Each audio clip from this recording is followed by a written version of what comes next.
Drama की starting में हम हमारे हीरो जॉन को देखते हैं, जो कि अपने दोस्तों के साथ बैठा होता है और आपस में बात कर रहा था कि वह अपनी गर्लफ्रेंड जूली से बहुत ज़्यादा प्यार करता है। लेकिन तभी हम हमारी हीरोइन जून को देखते हैं, जो कि उसकी सारी बातें सुन रही होती है और उसे बहुत ज़्यादा बुरा लग रहा होता है कि जॉन ऐसा कैसे कर सकता है उसके साथ। जिसके बाद हम देखते हैं जॉन यहाँ पर बोलना बंद नहीं करता, वह उल्टा कहने और लग जाता है कि मैं तो जूली से बहुत ज़्यादा प्यार करता हूँ, वह मेरे बचपन का प्यार है, अगर वह मुझे नहीं मिली तो फिर मैं कहीं का नहीं रहूँगा। अब यह सब सुनने के बाद तो हमारी हीरोइन का यहाँ पर दिल चूर चूर हो जाता है और वह रोने लग जाती है। अब इधर तो जॉन को फर्क भी नहीं पड़ता। जब उसका दोस्त उससे कहता है कि अगर यह बातें जून को पता चल गई तो उसे बहुत ही ज़्यादा बुरा लगेगा, तो तुम्हें सोच समझकर कोई भी डिसीजन लेना चाहिए। जिस पर जॉन कहता है, तुम्हें टेंशन लेने की बिल्कुल भी ज़रूरत नहीं है, मुझे जून से कोई भी फ़र्क नहीं पड़ता, मुझे जो करना है वह मैं करूँगा, तुम मुझे ज्ञान मत दो। और वैसे भी मैं तो कभी भी जून को पता नहीं चलने दूंगा कि जूली से मैं बहुत ज़्यादा प्यार करता हूँ और हम दोनों की एक बेटी भी है। अब जून जैसे ही इस बात को सुनती है, वह तो फूट फूट कर रोना शुरू कर देती है और फिर घर से निकल जाती है। वह रास्ते में जा रही होती है, तभी फ़ोन कर दिया अपने दादाजी को और कहने लग जाती है कि मुझे घर आना है। अब यहीं पर हम जून के दादाजी को देखते हैं, जो कि उसके इस डिसीजन से बहुत ही ज़्यादा खुश होते हैं और उसको कहने लग जाते हैं कि फाइनली तुम्हें समझ आ गया कि वह लड़का तुम्हारे लिए सही नहीं था, वह तुम्हें चीट कर रहा था। इनफैक्ट जो बच्ची को तुम अपनी मान रही हो वह भी तुम्हारी अपनी नहीं है। अब दादाजी की यह बातें सुनने के बाद तो जून कहने लग जाती है कि पहले तो मेरे कुछ हिसाब रह गए हैं जिसको क्लियर करके ही आपके पास आऊँगी। तब दादाजी कहते हैं, रहने दो ना, तुम सबसे रिचेस्ट फैमिली की डॉटर हो, तुम्हें इतना टेंशन लेने की बिल्कुल भी ज़रूरत नहीं है। दादाजी उनको बहुत ही ज़्यादा समझाते हैं, लेकिन फिर भी जून नहीं समझती। दादाजी जून को यह भी बताते हैं कि तुम कभी भी प्रेग्नेंट नहीं हो सकती थी, तुम जिस बच्चे को पाल रही हो वह भी तुम्हारा अपना नहीं है। तुम क्यों नहीं इस बात को समझ रही हो कि तुम्हें अब मेरे पास दोबारा वापस आ जाना चाहिए। जिस पर जून कहती है, मैं 1 हफ्ते में आपके पास आ जाऊंगी, प्लीज़ मेरा वेट करिएगा। और यह कहकर वह फ़ोन रख देती है। अब इधर हम देखते हैं, कॉल रखते ही जून कहती है, अब तो इस आदमी को मैं सबक सिखा कर रहूँगी कि आखिर रिचेस्ट फैमिली की डॉटर कर क्या सकती है। और फिर हम इधर जॉन को देखते हैं, जो कि अपने घर में बहुत ही ज़्यादा परेशान हो रहा था क्योंकि वह जून को बार बार कॉल कर रहा था और उसका कॉल नहीं लग रहा था। तभी पीछे से जून आ जाती है, वह उसको देखकर फेक एक्टिंग करना शुरू कर देता है और उसके पास जाकर उसे हक कर लेता है और कहने लग जाता है कि मैं तो तुम्हें बहुत ज़्यादा मिस कर रहा था कि तुम कहाँ चली गई थी ना, तुम मेरा फ़ोन उठा रही थी ना, कुछ कर रही थी। जिस पर जून कहती है, मैं तो शॉपिंग करने के लिए गई थी और सॉरी, मैंने तुम्हारा फ़ोन इसलिए नहीं उठाया क्योंकि मैं बिज़ी थी और मेरा फ़ोन भी साइलेंट था। जिसके बाद जॉन कहने लग जाता है कि तुम मुझसे सॉरी क्यों कह रही हो, क्या तुम पागल हो गई हो, मैं बस तुम्हारे बारे में ज़्यादा सोच रहा था, इसलिए मेरी यह हालत है। क्या तुम्हें भूख लगी है? चलो मैं तुम्हारे लिए एक अच्छा सा ब्रेकफास्ट बनाता हूँ। जिसके बाद हम देखते हैं जॉन जून को ब्रेकफास्ट सर्व करता है और कहता है कि यह लो खाओ, तुम्हारी तबीयत भी बिल्कुल ठीक नहीं लग रही, क्या पता खाने के बाद तुम और भी ज़्यादा स्ट्रांग हो जाओ। जिसके बाद हम देखते हैं जून जॉन से कहती है कि मुझे तुमसे कुछ बात करनी है। जिस पर जॉन कहता है, हाँ बिल्कुल तुम कर सकती हो। और तभी जून अपने पर्स के अंदर से कुछ डॉक्यूमेंट निकालती है और फिर हमें फ्लैशबैक दिखाया जाता है कि जब जून अपनी बेटी सिंड्रेला का जब स्कूल में एडमिशन करवाने के लिए गई थी, तब प्रिंसिपल है उसके डॉक्यूमेंट को चेक करके बताया था कि आपका मेरिट सर्टिफिकेट फेक है और हाउस होल्ड रजिस्ट्रेशन भी। तभी जून प्रिंसिपल से कहती भी है कि आपको कुछ गलती हो रही होगी क्योंकि हमारा रजिस्ट्रेशन तो 10 साल पुराना है। जिस पर प्रिंसिपल कहते हैं कि ऐसा नहीं हो सकता, मेरा सिस्टम कभी भी गलत नहीं कह सकता और इनफैक्ट हाउस होल्ड रजिस्ट्रेशन तो मुझे मिल भी नहीं रहा है। अब जिसके बाद जून तो शॉक हो जाती है। तभी प्रिंसिपल ये भी बता देते हैं उसको कि सिंड्रेला तो आपकी बायोलॉजिकल बेटी भी नहीं है, जूली उसकी बायोलॉजिकल मॉम है। अब ये सुनने के बाद तो जून का दिल टूट जाता है और फिर वहाँ पर भी उसे एक फ्लैशबैक आता है कि कैसे सिंड्रेला को जून के सामने इंट्रोड्यूस करवा दिया गया था एज एन अडॉप्टेड चाइल्ड, जबकि सिंड्रेला कोई और नहीं बल्कि जूली की अपनी बेटी थी। सिंड्रेला को देखते ही जून कहने लग जाती है कि क्या सच में जॉन तुम इसे मेरे लिए लेकर आए हो? जिस पर जॉन कहता है, हाँ बिल्कुल, मैं हम दोनों के लिए बच्चा लेकर आया हूँ जिससे हमारा जीवन एकदम सुखी रहे। सिंड्रेला को जून हाथ में भी लेती है और वह बहुत ही ज़्यादा खुश थी जिसके बाद जून अपने मन में सोच लेती है कि वह सिंड्रेला को बहुत ही अच्छे तरीके से पालेगी और कभी भी उसे किसी चीज़ की भी दिक्कत नहीं आने देगी। जिसके बाद हम देखते हैं सिंड्रेला बहुत ही ज़्यादा बचपन में क्यूट होती है। एक दिन वह बहुत ज़्यादा रोने लग जाती है और उसी दिन जॉन जूली को लेकर घर पर आता है। तभी जूली सिंड्रेला को रोते हुए देखती है। तब जून से कहती है कि लाओ आप इसे मुझे दे दो, क्या पता मेरे हाथ में आने से ये सही हो जाए। तब तो जून ज़्यादा नहीं सोचती, लेकिन जैसे ही सिंड्रेला जूली के हाथों में जाती है वह बिल्कुल शांत हो जाती है और जॉन भी इस चीज़ से बहुत ज़्यादा खुश हो जाता है और जून से कहने लग जाता है कि चलो ये तो अच्छी बात है, अगर जूली के हाथों में आने से सिंड्रेला चुप हो रही है तो जूली भी इसका बराबर से ध्यान रखेगी। तभी जून जूली से पूछती भी है कि आखिर इतनी छोटी उम्र में तुम्हें बच्चे पालने का एक्सपीरियंस कहाँ से आ गया। जिस पर जूली कहती है मेरा एक बच्चा भी था, लेकिन वह अब नहीं है मेरी लाइफ में, इसीलिए मुझे अच्छे से बच्चों को चुप करवाना आता है। और यह कहकर वह जॉन की तरफ देखती है और फिर जून से बताने लग जाती है कि उसको तो उसकी वाइफ पसंद थी और मैं तो सिर्फ उसके लिए एक साइड चिक थी। जून तो यहाँ पर बहुत ही ज़्यादा खुश थी। जिसके बाद सीन दोबारा प्रेजेंट में शिफ्ट हो जाता है। जून प्रिंसिपल के पास होती है, उसका दिल बहुत ही ज़्यादा टूटा हुआ होता है और फिर वहीं सोच रही होती है कि अब तो मुझे घर जाकर सारी बातों की क्लैरिटी लेनी होगी। और फिर वह पहुँच जाती है घर पर, जहाँ पर वह सुन लेती है जॉन को यह बातें करते हुए अपने दोस्त के साथ कि जूली उसके लिए सब कुछ है, वह उसका पहला प्यार है और हमेशा से जॉन ने उसी को प्यार किया है। और इनफैक्ट वह तो जूली के लिए नूडल्स बनाने के भी तरीके ढूंढ रहा था। तभी जॉन का दोस्त उससे कहता भी है कि अगर तुम जूली से इतना ज़्यादा प्यार करते थे तो तुमने जून से शादी क्यों की। जिस पर जॉन कहता है कि वह तो सिर्फ एक कंपोजिशन है, मेरा असली प्यार तो जूली ही है। अब ये सुनने के बाद तो जून और भी ज़्यादा टूट जाती है और इधर जॉन अपने दोस्त को बताता है कि जूली दोबारा प्रेग्नेंट है। अब हमारी जून तो बहुत ज़्यादा आंसुओं से रोने लग जाती है और फिर हम देखते हैं सीन दोबारा प्रेजेंट में शिफ्ट हो जाता है जब जॉन जून को ब्रेकफास्ट खिला रहा था और जून उसे सर्टिफिकेट को निकाल कर जब जॉन को दिखाने वाली थी तो वह सोचने लग जाती है कि यह सब करने से कोई भी मतलब नहीं है और वह सर्टिफिकेट को वापस अंदर रख देती है। और फिर तभी जॉन को जूली का कॉल आ जाता है और वह ऑफिस जाने के लिए बहुत ही तेज़ी से भागता है। वह जून से कहकर जाता है कि तुम अपना खाना अच्छे से खा लेना। जून उसे रोकती है और कहने भी लगती है कि प्लीज़ अभी मत जा। जिस पर जॉन कहता है मेरा जाना ज़रूरी है, तुम अच्छे से खाओ, और उसके फॉरहेड पर किस करके वहाँ से चला जाता है। उसके जाते ही जून बोलने लग जाती है कि मैं तुम्हें एक और मौका दूंगी, लेकिन अगर अगली बार तुमने मुझे झूठ बोला तो तुम मुझसे बुरा तुम्हारे लिए कोई नहीं होगा। और यह कहकर वह एक और चांस देने की बातें करने लग जाती है। जॉन को अब वह उसके पीछे पीछे जाने लग जाती है और इधर जॉन पहुंच जाता है हॉस्पिटल में, जहां पर जूली एडमिट होती है। जून इन्हें दोनों को साथ में देख लेती है। जॉन उसका बहुत ही अच्छे तरीके से ध्यान रख रहा था। जूली जॉन से यह भी कहती है कि मैं प्रेग्नेंट हूँ, मुझे थोड़ा बुखार हो गया था और तुम मुझे देखने भी नहीं आए। मैं तुम्हें पहले ही बता देती हूँ कि तुम अपनी वाइफ के साथ डिनर नहीं कर सकते। जिसके बाद जॉन कहने लग जाता है कि मैं तुम्हारा बहुत अच्छे से ध्यान रखूंगा, इस चीज़ की तुम टेंशन मत लो और मैं कभी भी उसके साथ नहीं बैठूंगा, तुम जैसा कहोगी वैसा ही करूंगा। जूली सो जाती है। तभी हम देखते हैं जॉन जूली को रिंग निकालकर पहनाता है और फिर जून इस चीज़ को देखकर बहुत ही ज़्यादा टूट जाती है। जूली अंदर बहुत ज़्यादा खुश हो रही थी। वह जॉन को आई लव यू कहती है, उसको किस करती है। यह बातें जब जून देखती है तो अंदर ही अंदर चूर चूर हो जाती है। तभी वह जॉन को यह भी कहते हुए सुन लेती है कि हम दोनों तो एक कपल हैं और सिंड्रेला हमारी बेटी है, जून तो हमारे बीच में है। लेकिन मैं तुम्हें एक बात बता दूं, इस रिंग को तुम हमेशा जून के सामने छुपा कर जाना। तभी जुलाई कहती है कि हाँ, मुझे बहुत अच्छे से पता है कि तुम जून के साथ सिर्फ अपने फ़ायदे के लिए हो, तुम मुझसे प्यार नहीं करते। जिस पर जॉन कहता है मुझे पता है तुम बहुत ही ज़्यादा समझदार हो, इसलिए मैं तुम्हें समझाता हूँ। इधर हमारी हीरोइन ये सब सुनकर होशियार हो जाती है और फिर वह बहुत ही ज़्यादा टूट जाती है और गुस्से में होती है। तभी वह अपना एंगेजमेंट रिंग निकालकर डस्टबिन में फेंक देती है। जिसके बाद जून को तुरंत ही जॉन का मैसेज आता है। वह उसको लिखता है कि हमारा 3 दिन का बिजनेस ट्रिप है, कृपया और न तुमसे मिल पाऊंगा, उसके बाद ही मिलूंगा और वहां से आने के बाद मैं तुम्हें बहुत ही अच्छा सरप्राइज़ दूंगा। जिसके बाद जून इधर से रिप्लाई करती है कि तुम जब वापस आओगे तो मैं भी तुम्हें एक अच्छा सा सरप्राइज़ दूंगी। जिसके बाद जॉन भी खुश हो जाता है और फिर अपनी जूली के पास जाकर बैठ जाता है।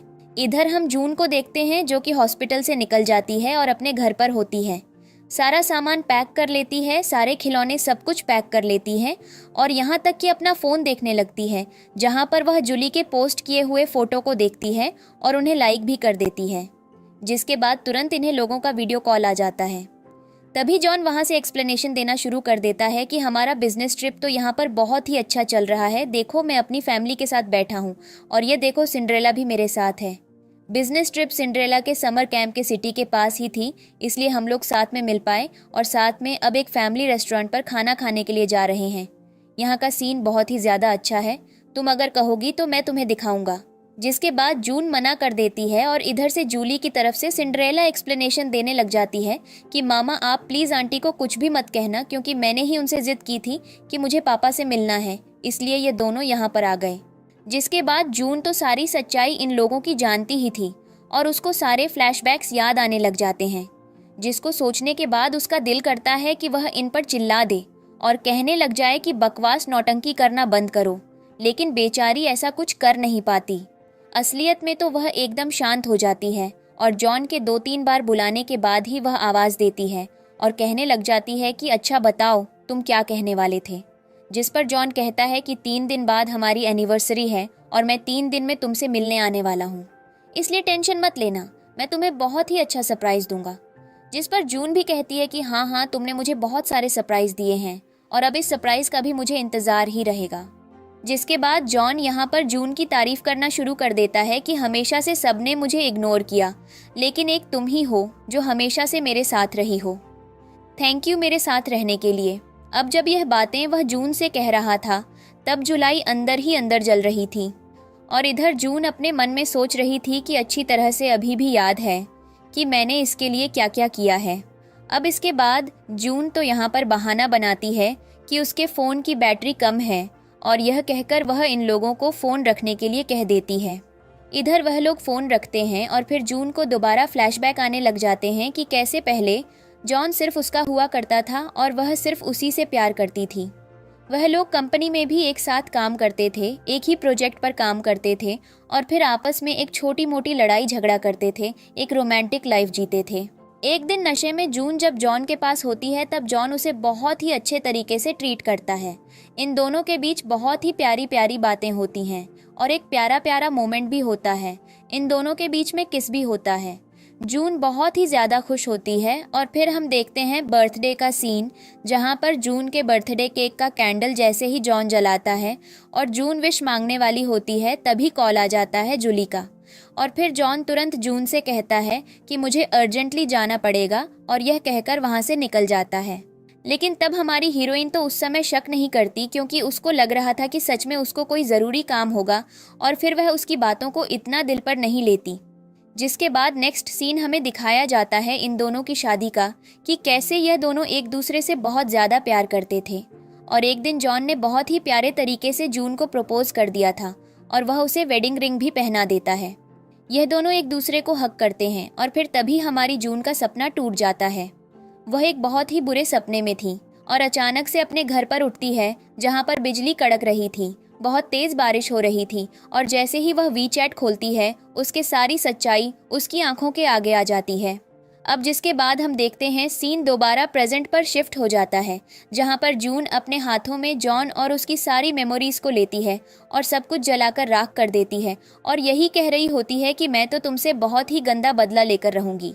जैसा तुमने मेरे साथ किया है वैसा करने पर तो भगवान भी तुम्हें माफ़ नहीं करेगा। इधर हम जॉन को देखते हैं, जो कि जूली और सिंड्रेला को देखकर बहुत ज़्यादा खुश हो रहा था, और इधर जून को देखते हैं जो कि उसकी फ़ोटोज़ को जला रही थी और यह भी कह रही थी कि जॉन अब मैं तुम्हें बिल्कुल भी पसंद नहीं करती। वह जैसे ही यह लाइन बोलती है, इधर हमारे हीरो के दिल में दर्द होना शुरू हो जाता है। वह सोचने लग जाता है कि कहीं जून को कुछ हो तो नहीं गया और फिर वह उसके पास जाने के लिए भागना शुरू कर देता है, लेकिन जूली उसे रोक लेती है, यह कहकर कि तुम अचानक से कहाँ जा रहे हो और इतनी रात को। जिस पर जॉन उससे कहता भी है कि मुझे ऐसा फील हो रहा है कि जून को सब कुछ पता चल गया है कि मैं उसे चीट कर रहा हूँ। जिस पर जूली कहने लग जाती है कि तुम टेंशन मत लो, ऐसा मैंने कुछ भी नहीं किया है कि जून को हम लोगों के बारे में कुछ भी पता चलेगा। यह सब बस तुम्हारा वहम है, लेकिन अगर ऐसा कुछ भी तुम फील कर रहे हो तो मैं तुम्हारी कल की टिकट करवा दूंगी। अभी तो भागकर मत जाओ। और यह कहते हुए जूली सिंड्रेला को जैसे इशारा करती है। सिंड्रेला भी उसकी बातों को समझ लेती है और बहुत ही ज्यादा चालाक होती है। वह तुरंत अपने पापा के पास आ जाती है और कहने लग जाती है कि मम्मी प्लीज टिकट बुक मत करो, मैं पापा के साथ रहना चाहती हूँ और उनके साथ सारा टाइम स्पेंड करना चाहती हूँ। जिसके बाद जूली इधर से फ्लाइट्स देखती है और कहने लग जाती है कि कोई भी फ्लाइट अवेलेबल नहीं है कल की। जिसके बाद जॉन रुकने के लिए मान जाता है और यही कहता है कि मैं अपनी वेडिंग एनिवर्सरी में ही वापस जाऊंगा। और फिर ये दोनों माँ और बेटी तो बहुत ही ज़्यादा खुश हो जाते हैं और दोबारा खेलने लग जाते हैं। इधर जॉन अपने और जून की फ़ोटोज़ को देखना शुरू कर देता है। इधर हम देखते हैं जून को, जो कि सारे खिलौने और सारी मेमोरीज़ को उठा उठा कर फेंक रही थी, क्योंकि वह बिल्कुल भी नहीं चाहती थी कि उसका पति वापस आए और उसको उसी स्टेज पर देखे जहाँ पर वह उसे छोड़कर गया था। और फिर वह जॉन के नाम को भी दूसरे तरीके से सेव कर लेती है। इधर हम देखते हैं तभी वहाँ पर जॉन की एंट्री हो जाती है। वह जून के लिए बहुत ही सुंदर सा एक बुके लेकर आता है और उसको happy 7th wedding anniversary wish करता है। जून भी उसके सामने बहुत ही अच्छे से एक्टिंग करती है और कहने लग जाती है कि जब हमारे पास मैरिज सर्टिफिकेट है तो इस एनिवर्सरी का मतलब क्या है। जिसके बाद जॉन उससे कहता है कि जाओ अपने कपड़े बदल लो, मैंने तुम्हारे लिए बहुत ही अच्छे सरप्राइज रखे हैं। तभी जून कहती है कि ठीक है और फिर वह फूलों को फेंकते हुए चली जाती है ड्रेस चेंज करने के लिए। नेक्स्ट सीन में हम देखते हैं जॉन जून को लेकर आता है अपने सरप्राइज वाली जगह पर और वह जगह बहुत ही अच्छे तरीके से डेकोरेट की हुई थी और जून के सामने एक टेबल होती है जिस पर लव लेटर्स होते हैं और जॉन उससे अपने प्यार का इजहार कर रहा होता है, यह कहकर कि सिर्फ एक तुम ही हो जिससे मैं हमेशा से प्यार करता था। स्कूल में सब इस बात को जानते थे और तभी उस पार्टी में जो और लोग होते हैं वे लोग भी इनके प्यार के बारे में बातें करना शुरू कर देते हैं कि हाँ, इनका प्यार तो पूरे स्कूल में मशहूर था। और फिर तभी सौ वहां लव लेटर जॉन जून को दे देता है और कहता है कि मैं हमेशा से ही तुमसे प्यार करता था। अब तभी वहां पर जो ऑडियंस खड़ी होती है जो इन्हें देख रही थी, उनके मन में ख्याल आता है इन्हें चुम्मा करवाने का। तो वे सब कहने लग जाते हैं किस करो किस करो किस करो किस करो।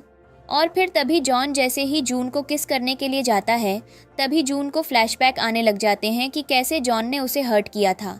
और ये दोनों किस करते उसके पहले ही वहाँ पर एंट्री हो जाती है जूली और सिंड्रेला की, जिनका इस पार्टी में कोई भी मतलब नहीं था, लेकिन फिर भी वे लोग एंट्री लेते हैं, जिन्हें देखकर सबको बहुत ही ज़्यादा शॉक हो जाता है। और जैसे ही उनसे पूछा जाता है कि तुम लोग यहाँ पर क्या कर रहे हो, तभी इधर से सिंड्रेला को जूली इशारा करती है और वह पहुंच जाती है सीधा जॉन के पास और कहने लग जाती है कि मॉम डैड आपको हैप्पी 7th एनिवर्सरी, और फिर एक गिफ्ट निकालकर वह जून को देती है, जो कुछ और नहीं बल्कि एक फेक नेकलेस होता है। जिसको देखने के बाद जूली कहने लग जाती है कि मुझे पता नहीं था कि गलती से सिंड्रेला आपको ये दे देगी, आप मेरा ऑथेंटिक ब्रेसलेट ले सकते हो, ये बहुत ही अच्छा है। अब यहाँ पर जून को और ज़्यादा बुरा लगने लगता है। जॉन यहाँ पर सिचुएशन कंट्रोल करने की कोशिश करता है, लेकिन जून वहाँ पर उन लेटर्स को टेबल पर फेंकती है और भागकर चली जाती है। जिसके बाद जॉन उसके पीछे जाने की कोशिश करता है, लेकिन सिंड्रेला उसे रोक लेती है, यह कहकर कि डैड मुझे आपसे कुछ बात करनी है, और जॉन वहाँ पर रुक जाता है। इधर सिंड्रेला को देखते हैं जिसकी हालत बहुत ज़्यादा ख़राब हो गई थी।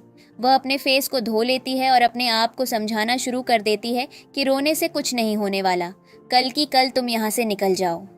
अब यह सब सोचने के बाद और खुद को समझाने के बाद जैसे ही वह बाथरूम से बाहर आती है, वह देखती है कि उसका पति तो जूली के साथ बैठा हुआ है और जूली उसे बता रही है कि कोई बात नहीं, वह रो रही है, उसको बुरा लगा, इसका मतलब यह नहीं है कि अब आप उसी के पीछे जाओगे।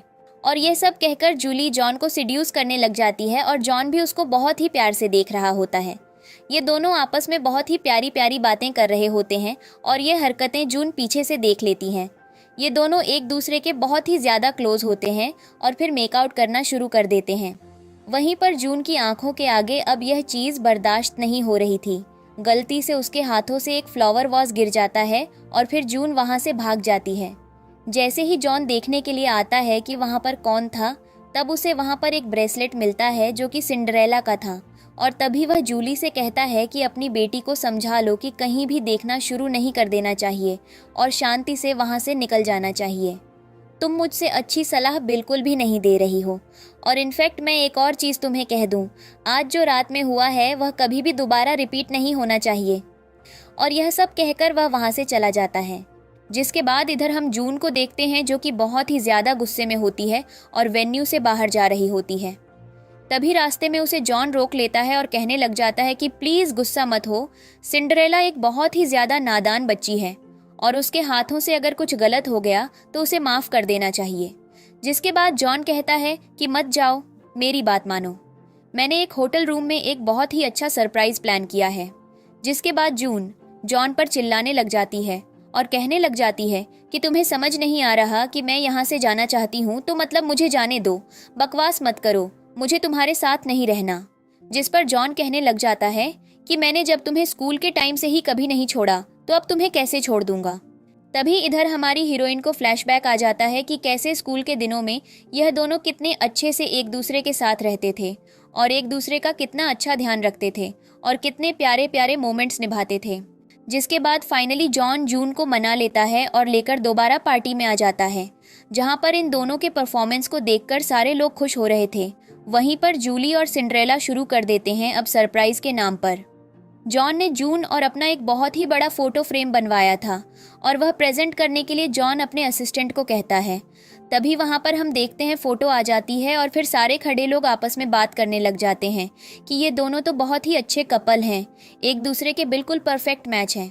अब तभी इस फोटो फ्रेम को देखकर जॉन और जून थोड़ा थोड़ा खुश होते हैं कि तभी जूली के इशारे पर सिंड्रेला दोबारा नाचना शुरू कर देती है। वह भागते हुए चली जाती है जून के पास और फोटो लेकर जो औरत आ रही थी उसके पैरों पर अपने पैर रख देती है, जिससे वह फ्रेम जून के ऊपर गिर जाता है। और इधर जॉन जून को नहीं बल्कि सिंड्रेला को देखने लग जाता है और जैसे ही वह जून को देखने के लिए जाता है तो इधर सिंड्रेला जोर जोर से रोने लग जाती है। जिसके बाद जून ये सारी चीज़ें देख रही होती हैं और उसे बहुत बुरा लगता है कि इधर मुझे बहुत ज़्यादा चोट लग गई है, मेरा खून निकल रहा है, लेकिन उसको पड़ी है तो सिर्फ सिंड्रेला की। अब जिसके बाद इधर हम देखते हैं जून हॉस्पिटल में होती है और बेहोश होती है। जूली और जॉन उसे देखने के लिए आए होते हैं। जूली जॉन से कहने लग जाती है कि आपको पता है मुझे सिंड्रेला से बहुत बड़ी गलती हो गई है, लेकिन उसे माफ़ कर दो, उसके साथ ऐसे मत करो। जिस पर जॉन कहने लग जाता है कि तुम्हें पता है कि न मैं तुम्हें मारूंगा न तुम्हारे ऊपर चिल्लाऊंगा क्योंकि तुम प्रेग्नेंट हो। जिस पर जूली उसे और भी इमोशनल ब्लैकमेल करने की कोशिश करती है तो जॉन कह देता है अभी तुम यहाँ से चले जाओ, मुझे अकेले रहने की इच्छा है। जिस पर जूली वहाँ से जाती तो नहीं है लेकिन बकवास करना शुरू कर देती है, यह कहकर कि मुझे पता है कि जून बहुत ही अच्छी है, लेकिन मैं ही वह गंदी औरत हूँ जिसने उसके साथ बदला लेने की कोशिश की, प्लीज़ मुझे माफ़ कर दो। जॉन की सिंपैथी लेने की कोशिश करने लग जाती है और यह भी कहने लग जाती है कि मेरे पास तो तुम्हारा बच्चा है, इसलिए मुझे तुमसे बहुत ही ज़्यादा डर लग रहा है। जिस पर जॉन फाइनली उसे सिंपैथी देने भी लग जाता है और कहने लग जाता है कि टेंशन मत लो, मैं हमेशा तुम्हारे साथ हूँ और कभी भी तुम्हारे साथ कुछ गलत नहीं होने दूंगा। जिसके बाद जूली जॉन को वहाँ पर किस कर लेती है और कहने लग जाती है कि पति तुम तो बहुत ही सुंदर लग रहे हो। जिसको सुनने के बाद तो हमारा जॉन उससे दोबारा फ्लर्ट करना शुरू कर देता है और कहने लग जाता है कि क्या कहा, एक बार रिपीट तो करो। जिसके बाद जूली दोबारा जॉन से फ्लर्ट करने लग जाती है और ये सारी बातें जून सुन रही थी और उसको बहुत ज़्यादा गुस्सा भी आ रहा था, लेकिन वह इस गुस्से को दिखा नहीं सकती थी और वह वहाँ पर लेटे होने की एक्टिंग करना शुरू कर देती है। यह दोनों आपस में एक दूसरे के साथ प्यार मोहब्बत कर लेते हैं और फाइनली जॉन यहाँ पर अकेला होता है और वह जून के पास बैठ जाता है। जूली के जाते ही जून की आंखें खुल जाती हैं और वह उठ जाती है। जॉन उसका ख्याल रखना शुरू कर देता है और कहने लग जाता है कि अगर तुम्हें अनकंफर्टेबल फील हो रही है तो मैं यहाँ पर तुम्हारे साथ हूँ। जिस पर जून कहती है कि मुझे कुछ भी अनकंफर्टेबल नहीं फील हो रहा है, मैं ठीक हूँ। और फिर जून वहाँ पर रोने लग जाती है और कहने लग जाती है कि तुम्हें पता है कि मैं मरने वाली थी, लेकिन फिर भी तुमने उसी को बचाया जिससे तुम्हें प्यार था। लेकिन पूरी ज़िंदगी मैंने सिर्फ तुमसे प्यार किया है, लेकिन तुमने मुझे एक बार भी बचाने का नहीं सोचा। और फिर हमें फ्लैशबैक दिखाया जाता है कि कैसे हमारी जून को वहाँ पर चोट लग गई थी। जिसके बाद हम देखते हैं कि जून यहाँ पर बहुत ही ज़्यादा रोने लग जाती है और जॉन समझाने लग जाता है कि मैं तो हमेशा से ही तुम्हें बचाना चाहता था, लेकिन सिंड्रेला बच्ची थी, मुझे लगा कि उसे कुछ ज़्यादा ही चोट लग गई है, इसलिए मुझे पता है कि मैं गलत कर रहा हूँ, मुझे माफ़ कर दो और अगली बार से कभी भी ऐसा नहीं होगा। जिसके बाद झूठ होने लग जाती है और उसके मन में तो जॉन को लेकर फीलिंग धीरे धीरे ख़त्म हो रही थी। जॉन उसे अपना एक्सप्लेनेशन देना बंद नहीं करता। वह कहने लग जाता है कि मुझे पता है कि मैंने गलत किया है, मुझे ऐसा नहीं करना चाहिए था, लेकिन अच्छा हुआ कि सिंड्रेला बहुत ही ज़्यादा अच्छी है और मैं सिंड्रेला को बहुत ज़्यादा पसंद करता हूँ। उसको अगर कुछ हो गया तो मैं जिंदा जी मर जाऊँगा।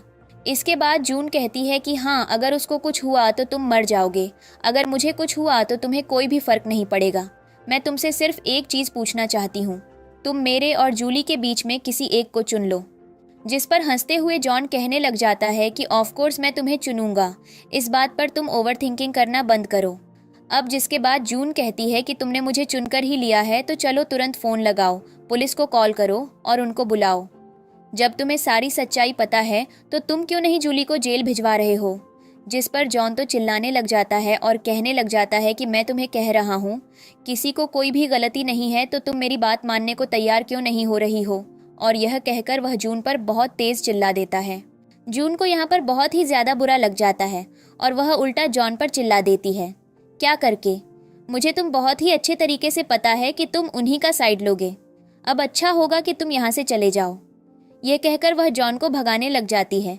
तभी उसे बहुत तेज सर्दी हो जाती है और फिर जॉन जैसे उसे संभालने की कोशिश करता है, जून उसको एक जोरदार थप्पड़ मार देती है और कहने लग जाती है कि मेरे आसपास भी भटकने की तुम्हें बिल्कुल भी ज़रूरत नहीं है, क्योंकि मैं इमोशनली स्टेबल हूँ। इसके बाद जॉन वहाँ से उठता है और बाहर चला जाता है सूप बनाने के लिए। जून इधर बहुत ज़्यादा रोने लग जाती है और फिर वह बहुत ज़्यादा हॉट हो जाती है। जैसे ही जॉन बाहर आता है, उसका असिस्टेंट उससे पूछने लग जाता है कि जून तो ऑलरेडी इंजर्ड है, आपको पनिशमेंट देनी चाहिए जिसने जून के साथ यह हरकत की है।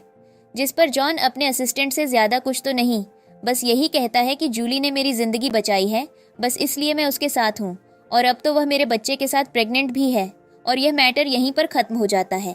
यह कहकर वहाँ से चला जाता है और उसका असिस्टेंट सोचता रह जाता है कि क्या सच में जूली ने जॉन को बचाया था, और वह इस बारे में पता करने के लिए निकल जाता है। इधर हम जून को देखते हैं जो कि डॉक्टर से कह रही होती है कि मुझे बिल्कुल भी अच्छा नहीं लग रहा है, डॉक्टर क्या आप मुझे चेक करके बता सकते हो। जिस पर डॉक्टर जब रिपोर्ट्स देखते हैं तब वह जून को बताते हैं कि तुम प्रेग्नेंट हो। अब तो जून खुश हो जाती है और उसकी खुशी का कोई ठिकाना नहीं होता। वह यही सोच रही होती है कि मैंने जॉन को बचाने के लिए अपनी लाइफ दांव पर लगा दी थी और तब तो मैं प्रेग्नेंट भी नहीं हो सकती थी, लेकिन अचानक से ऐसा क्या हो गया जो मैं प्रेग्नेंट हो गई। अब तो वह खुश होकर रोने भी लग जाती है और फिर अपने बच्चे के सपने भी सजाने लग जाती है। जिसके बाद वह सबसे पहले तो अपने दादाजी को यह खुशखबरी देने का सोचती है और जैसे ही वह फ़ोन मिलाने वाली होती है तभी जॉन वहाँ पर आ जाता है और जून के हाथों को पकड़ लेता है और कहने लग जाता है कि तुमने बहुत ज़्यादा गलत किया है, अभी तुम मेरे साथ यहाँ से चलो। जिस पर जून कहने लग जाती है कि तुम बस यहाँ पर मुझसे क्वेश्चन करने के लिए आए हो कि मैंने सही किया या गलत। तुम्हें जूली की गलतियाँ यहाँ पर बिल्कुल भी नहीं दिख रही हैं, सिर्फ तुम्हें मैं गलत लग रही हूँ। इसके बाद जॉन ज़बरदस्ती जून से पूछने लग जाता है कि मुझे सच सच बता दो कि जूली कहाँ पर है, वरना तुम्हारे साथ बहुत ज़्यादा गलत होगा और तुम्हें कोई बचा भी नहीं पाएगा। जिस पर जून कहती भी है कि मुझे नहीं पता, मुझे तो उससे मतलब भी नहीं है। लेकिन जॉन उसकी बातों पर भरोसा नहीं करता और फिर जॉन यहाँ पर जून को धमकी देकर जाता है कि अगर किसी ने भी जूली के साथ गलत किया तो मैं उसे नहीं छोड़ूंगा, चाहे वह तुम ही क्यों ना हो, और यह कहकर वहाँ से चला जाता है। जिसके बाद जून यहाँ पर हंस रही होती है और कहने लग जाती है कि सबसे बड़ी डिसअपॉइंटमेंट तो तुमने मुझे दी है, इससे अच्छा होता कि मैं ये न्यूज़ हमेशा तुमसे छुपा कर रखती। अब इधर हम देखते हैं जून को, जो कि इस प्रेगनेंसी की न्यूज़ बताने ही वाली थी, तभी उसके हॉस्पिटल रूम में कोई अजनबी आदमी आ जाता है और वह उसको किडनैप कर लेता है और उसे एक ऐसी जगह पर लेकर आ जाता है, एक बोरी में बंद करके, जहाँ पर जूली और जॉन ही थे। और जॉन जूली से कहने लग जाता है कि कोई बात नहीं, जो तुम्हें परेशान करेगा वह सबसे पहले मुझसे लड़कर जाएगा। जिसके बाद फिर जॉन अपने आदमियों से कहता है कि इसको इतना मारो कि यह जिंदा नहीं बच पाए। हमारी जून अंदर होती है और वह कुछ बोल नहीं पा रही होती है क्योंकि उसके हाथ बंधे और मुंह भी बंधा होता है। तब जॉन के आदमी जून को बहुत ही बेरहमी से मारना शुरू कर देते हैं और उसे बहुत ज़्यादा मारते हैं, जिससे कि जून, जो 6 हफ्ते प्रेग्नेंट थी, उसका मिसकैरेज वहीं पर हो जाता है। जून अंदर ही अंदर सोच रही थी, उसे अपनी प्रेगनेंसी की बातें याद आ रही थीं, लेकिन वह कुछ बोल नहीं पा रही थी और साथ ही साथ मार भी खा रही थी। वह लोग जून को इतना ज़्यादा मारते हैं, इतना ज़्यादा मारते हैं कि बाहर ब्लड आना शुरू हो जाता है। और इधर जॉन और जूली एक दूसरे से इश्क लड़ाना नहीं बंद करते। जिसके बाद जूली जॉन से कहती है कि आखिरकार पता नहीं इसको भेजा किसने था, पर कोई बात नहीं, अगर आपने इसको मेरे लिए पकड़ लिया है तो मैं इसी से खुश हो जाऊंगी। जिस पर जॉन कहता है कि जिसने उसको भेजा था, अगर उसके बारे में मुझे पता लग जाए तो उसको भी मैं मानना ही छोड़ दूंगा।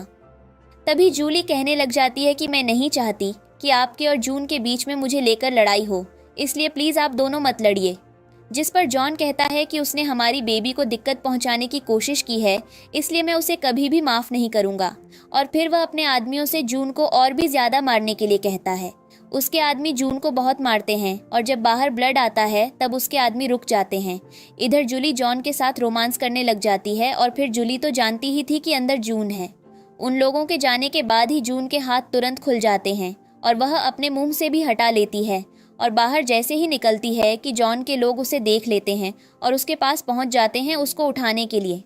जॉन जैसे ही देखता है कि बोरी के अंदर जून थी और जैसे ही जून चिल्लाकर कहती है कि तुमने तो हमारे बच्चे को भी मार दिया, तभी जॉन को कुछ तो शक होता है और वह जैसे ही पीछे घूमता है तो हम देखते हैं सीन दोबारा प्रेजेंट में चल रहा होता है, जहां पर जॉन के आदमी जून को बहुत ही ज्यादा मार रहे थे। तभी जूली जॉन का माइंड वॉश कर रही होती है और उससे कह रही होती है कि तुम्हें इस पर दया बिल्कुल भी नहीं आनी चाहिए, क्योंकि यह बिल्कुल भी अच्छा नहीं है। जिसने भी मेरे साथ यह करने की कोशिश की है। जूली जॉन से चिपकने लगती है। तभी जॉन उसे लेकर वहां से चला जाता है और जैसे ही ये दोनों बाहर आते हैं तभी जूली को याद आता है कि उसका एक ब्रेसलेट अंदर ही छूट गया है। तभी वह अंदर जाती है और उसे तो पता ही होता है कि अंदर जून है। तभी तो वह कहने लग जाती है कि बहुत अच्छा हुआ कि तुम्हारा बच्चा पेट में ही मर गया। तुमने तो मेरे साथ गलत करने की कोशिश की थी और अब तो मैं तुम्हें बिल्कुल भी नहीं छोड़ूंगी। यह कहकर वह जून को और भी ज्यादा मारने लग जाती है। जिसके बाद जून वहीं पर अंदर ही अंदर सोच रही होती है कि उसकी लाइफ की सबसे बड़ी गलती यही हो गई थी कि उसने जॉन जैसे आदमी पर भरोसा किया था। इसके बाद जूली कहने लग जाती है कि अब तो मेरा जॉन के साथ दूसरा बच्चा होने वाला है। वह तो तुम्हें बहुत ही जल्दी छोड़ देगा, इसलिए तुम टेंशन मत लो। सिंड्रेला मेरी बेटी है और उसको तो मैं हमेशा अच्छा ही सिखाऊंगी और तुम्हारे खिलाफ रखूंगी। और उसके हाथों को भी अपने बल से दबा देती है और कहने लग जाती है कि जो आज तुम्हारे साथ हुआ है वह तो एक छोटा सा पनिशमेंट है। अगर तुमने मेरे साथ और भी गलत करने की कोशिश की तो मैं तो तुम्हें जिंदा भी नहीं छोड़ूंगी। अब यह सब करने के बाद तो जूली वहां से चली जाती है और उसके दोनों चमचे भी उसके पीछे। बहुत ही ज़्यादा दुख हो गया था। जून बहुत ज़्यादा रोने लग जाती है कि मैं ऐसे तो गिर नहीं सकती, मुझे अपने बच्चे के लिए रिवेंज तो इन लोगों से लेना ही पड़ेगा, मैं इन लोगों को ऐसे तो छोड़ नहीं सकती। जिसके बाद हम देखते हैं जून को हॉस्पिटल में, जहाँ पर उसकी हैवी ब्लीडिंग हो रही होती है और उसका मिसकैरेज हो गया होता है। जून ऑपरेशन थिएटर के टेबल पर होती है, बहुत ज़्यादा रो रही होती है और आसपास के डॉक्टर से कह रही होती है कि मेरा बेबी 6 वीक का था तो वह कैसा होगा, क्या मैं उसे देख सकती हूँ। जिस पर डॉक्टर कहते हैं नहीं, हैवी ब्लड के कारण वह बह चुका है और अब तुम उसे बिल्कुल भी नहीं देख सकती। जिसके बाद जून का दिल वहीं पर टूट जाता है और वह सोचने लग जाती है कि उसकी लाइफ की सबसे बड़ी गलती को वह तो सही करके ही मानेगी। और फिर वह एक तरफ ये भी सोचती है कि उसका सपना था जॉन के साथ बच्चे करने का, लेकिन जॉन ने तो अपने हाथों से इस बच्चे को मार दिया। इसके बाद इधर हम जॉन को देखते हैं जो कि जूली और सिंड्रेला के साथ अपने घर पर होता है और बहुत ही अच्छे तरीके से एंजॉय कर रहा होता है। वह उनके लिए नूडल्स बनाता है और सिंड्रेला को नूडल्स बहुत ही ज़्यादा पसंद आते हैं क्योंकि वह उसके डैड के हाथों के बने हुए थे। जिसके बाद इसकी फैमिली बहुत ज़्यादा खुश होती है और सिंड्रेला नूडल्स खा रही होती है। ये लोग एक हैप्पी फैमिली की तरह रहते हैं। और फिर जूली उठकर आ जाती है जॉन के बगल में और कहने लग जाती है कि क्या तुम्हें लड़का पसंद है या लड़की। जैसे ही जूली ये सवाल करती है तो जॉन को अचानक से उसके सामने जून दिखनी शुरू हो जाती है।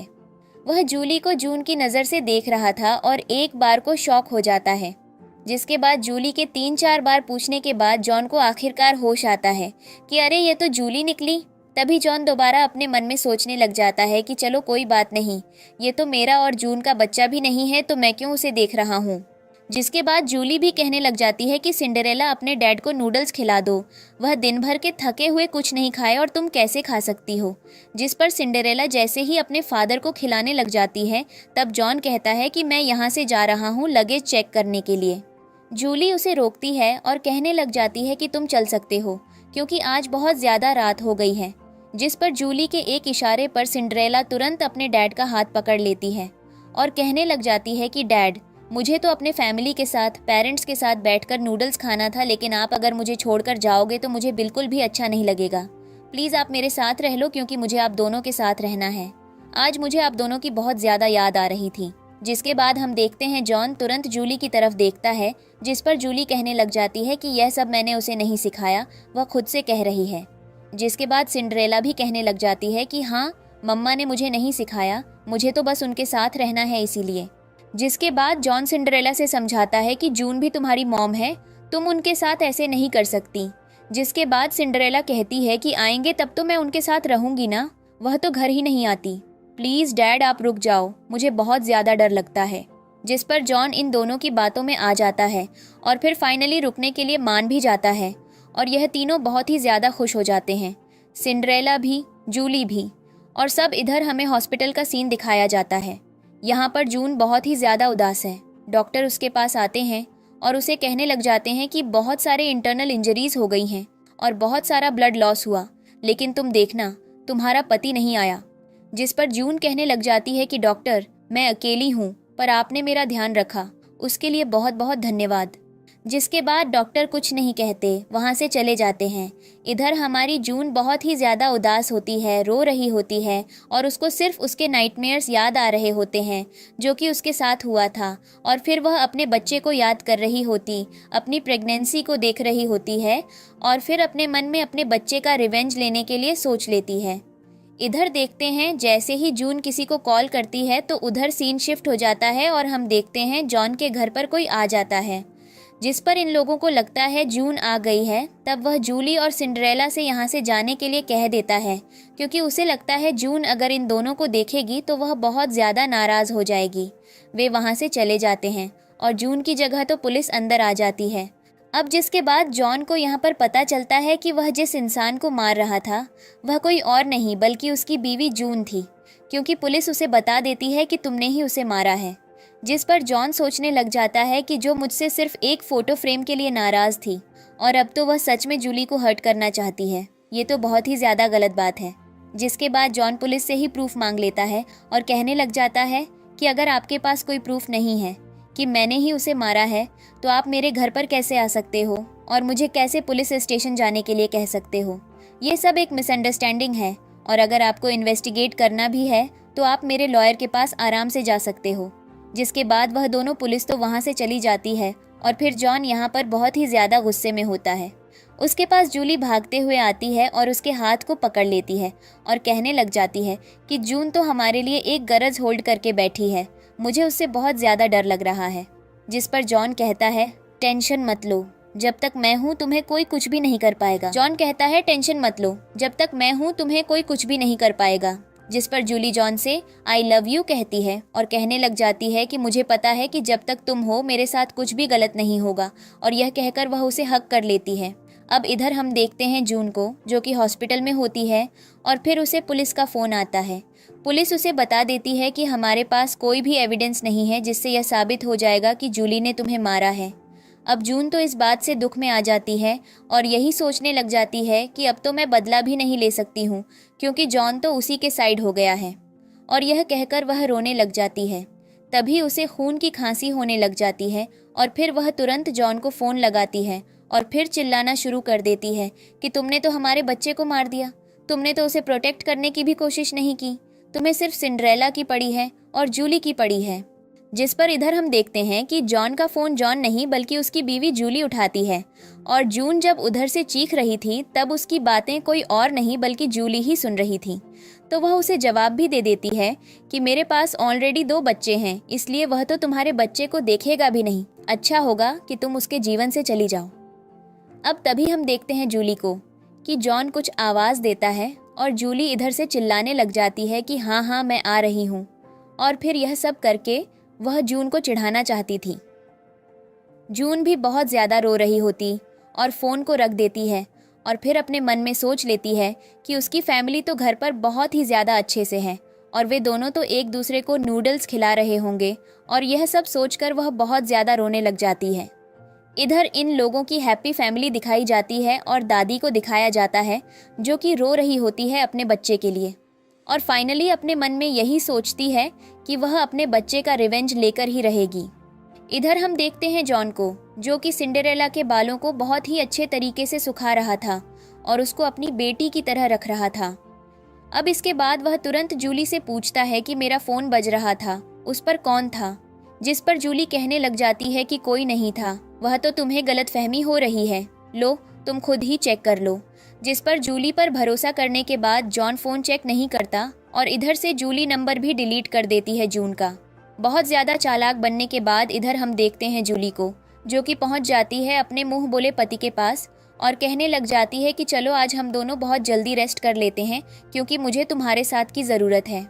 जिसके बाद जॉन जैसे ही सिंडरेला के बालों को सुखाकर उठाता है तो वह नोटिस करता है कि आसपास उसके और जून की जो भी फ़ोटो थी वह नहीं है। जिसके बाद बहुत सारा ढूंढने के बाद और इधर मेरे भी फ़ोटो और खिलौने घर से गायब हैं। जिसके बाद जॉन को फाइनली शक हो जाता है कि जूली ने कुछ तो किया होगा।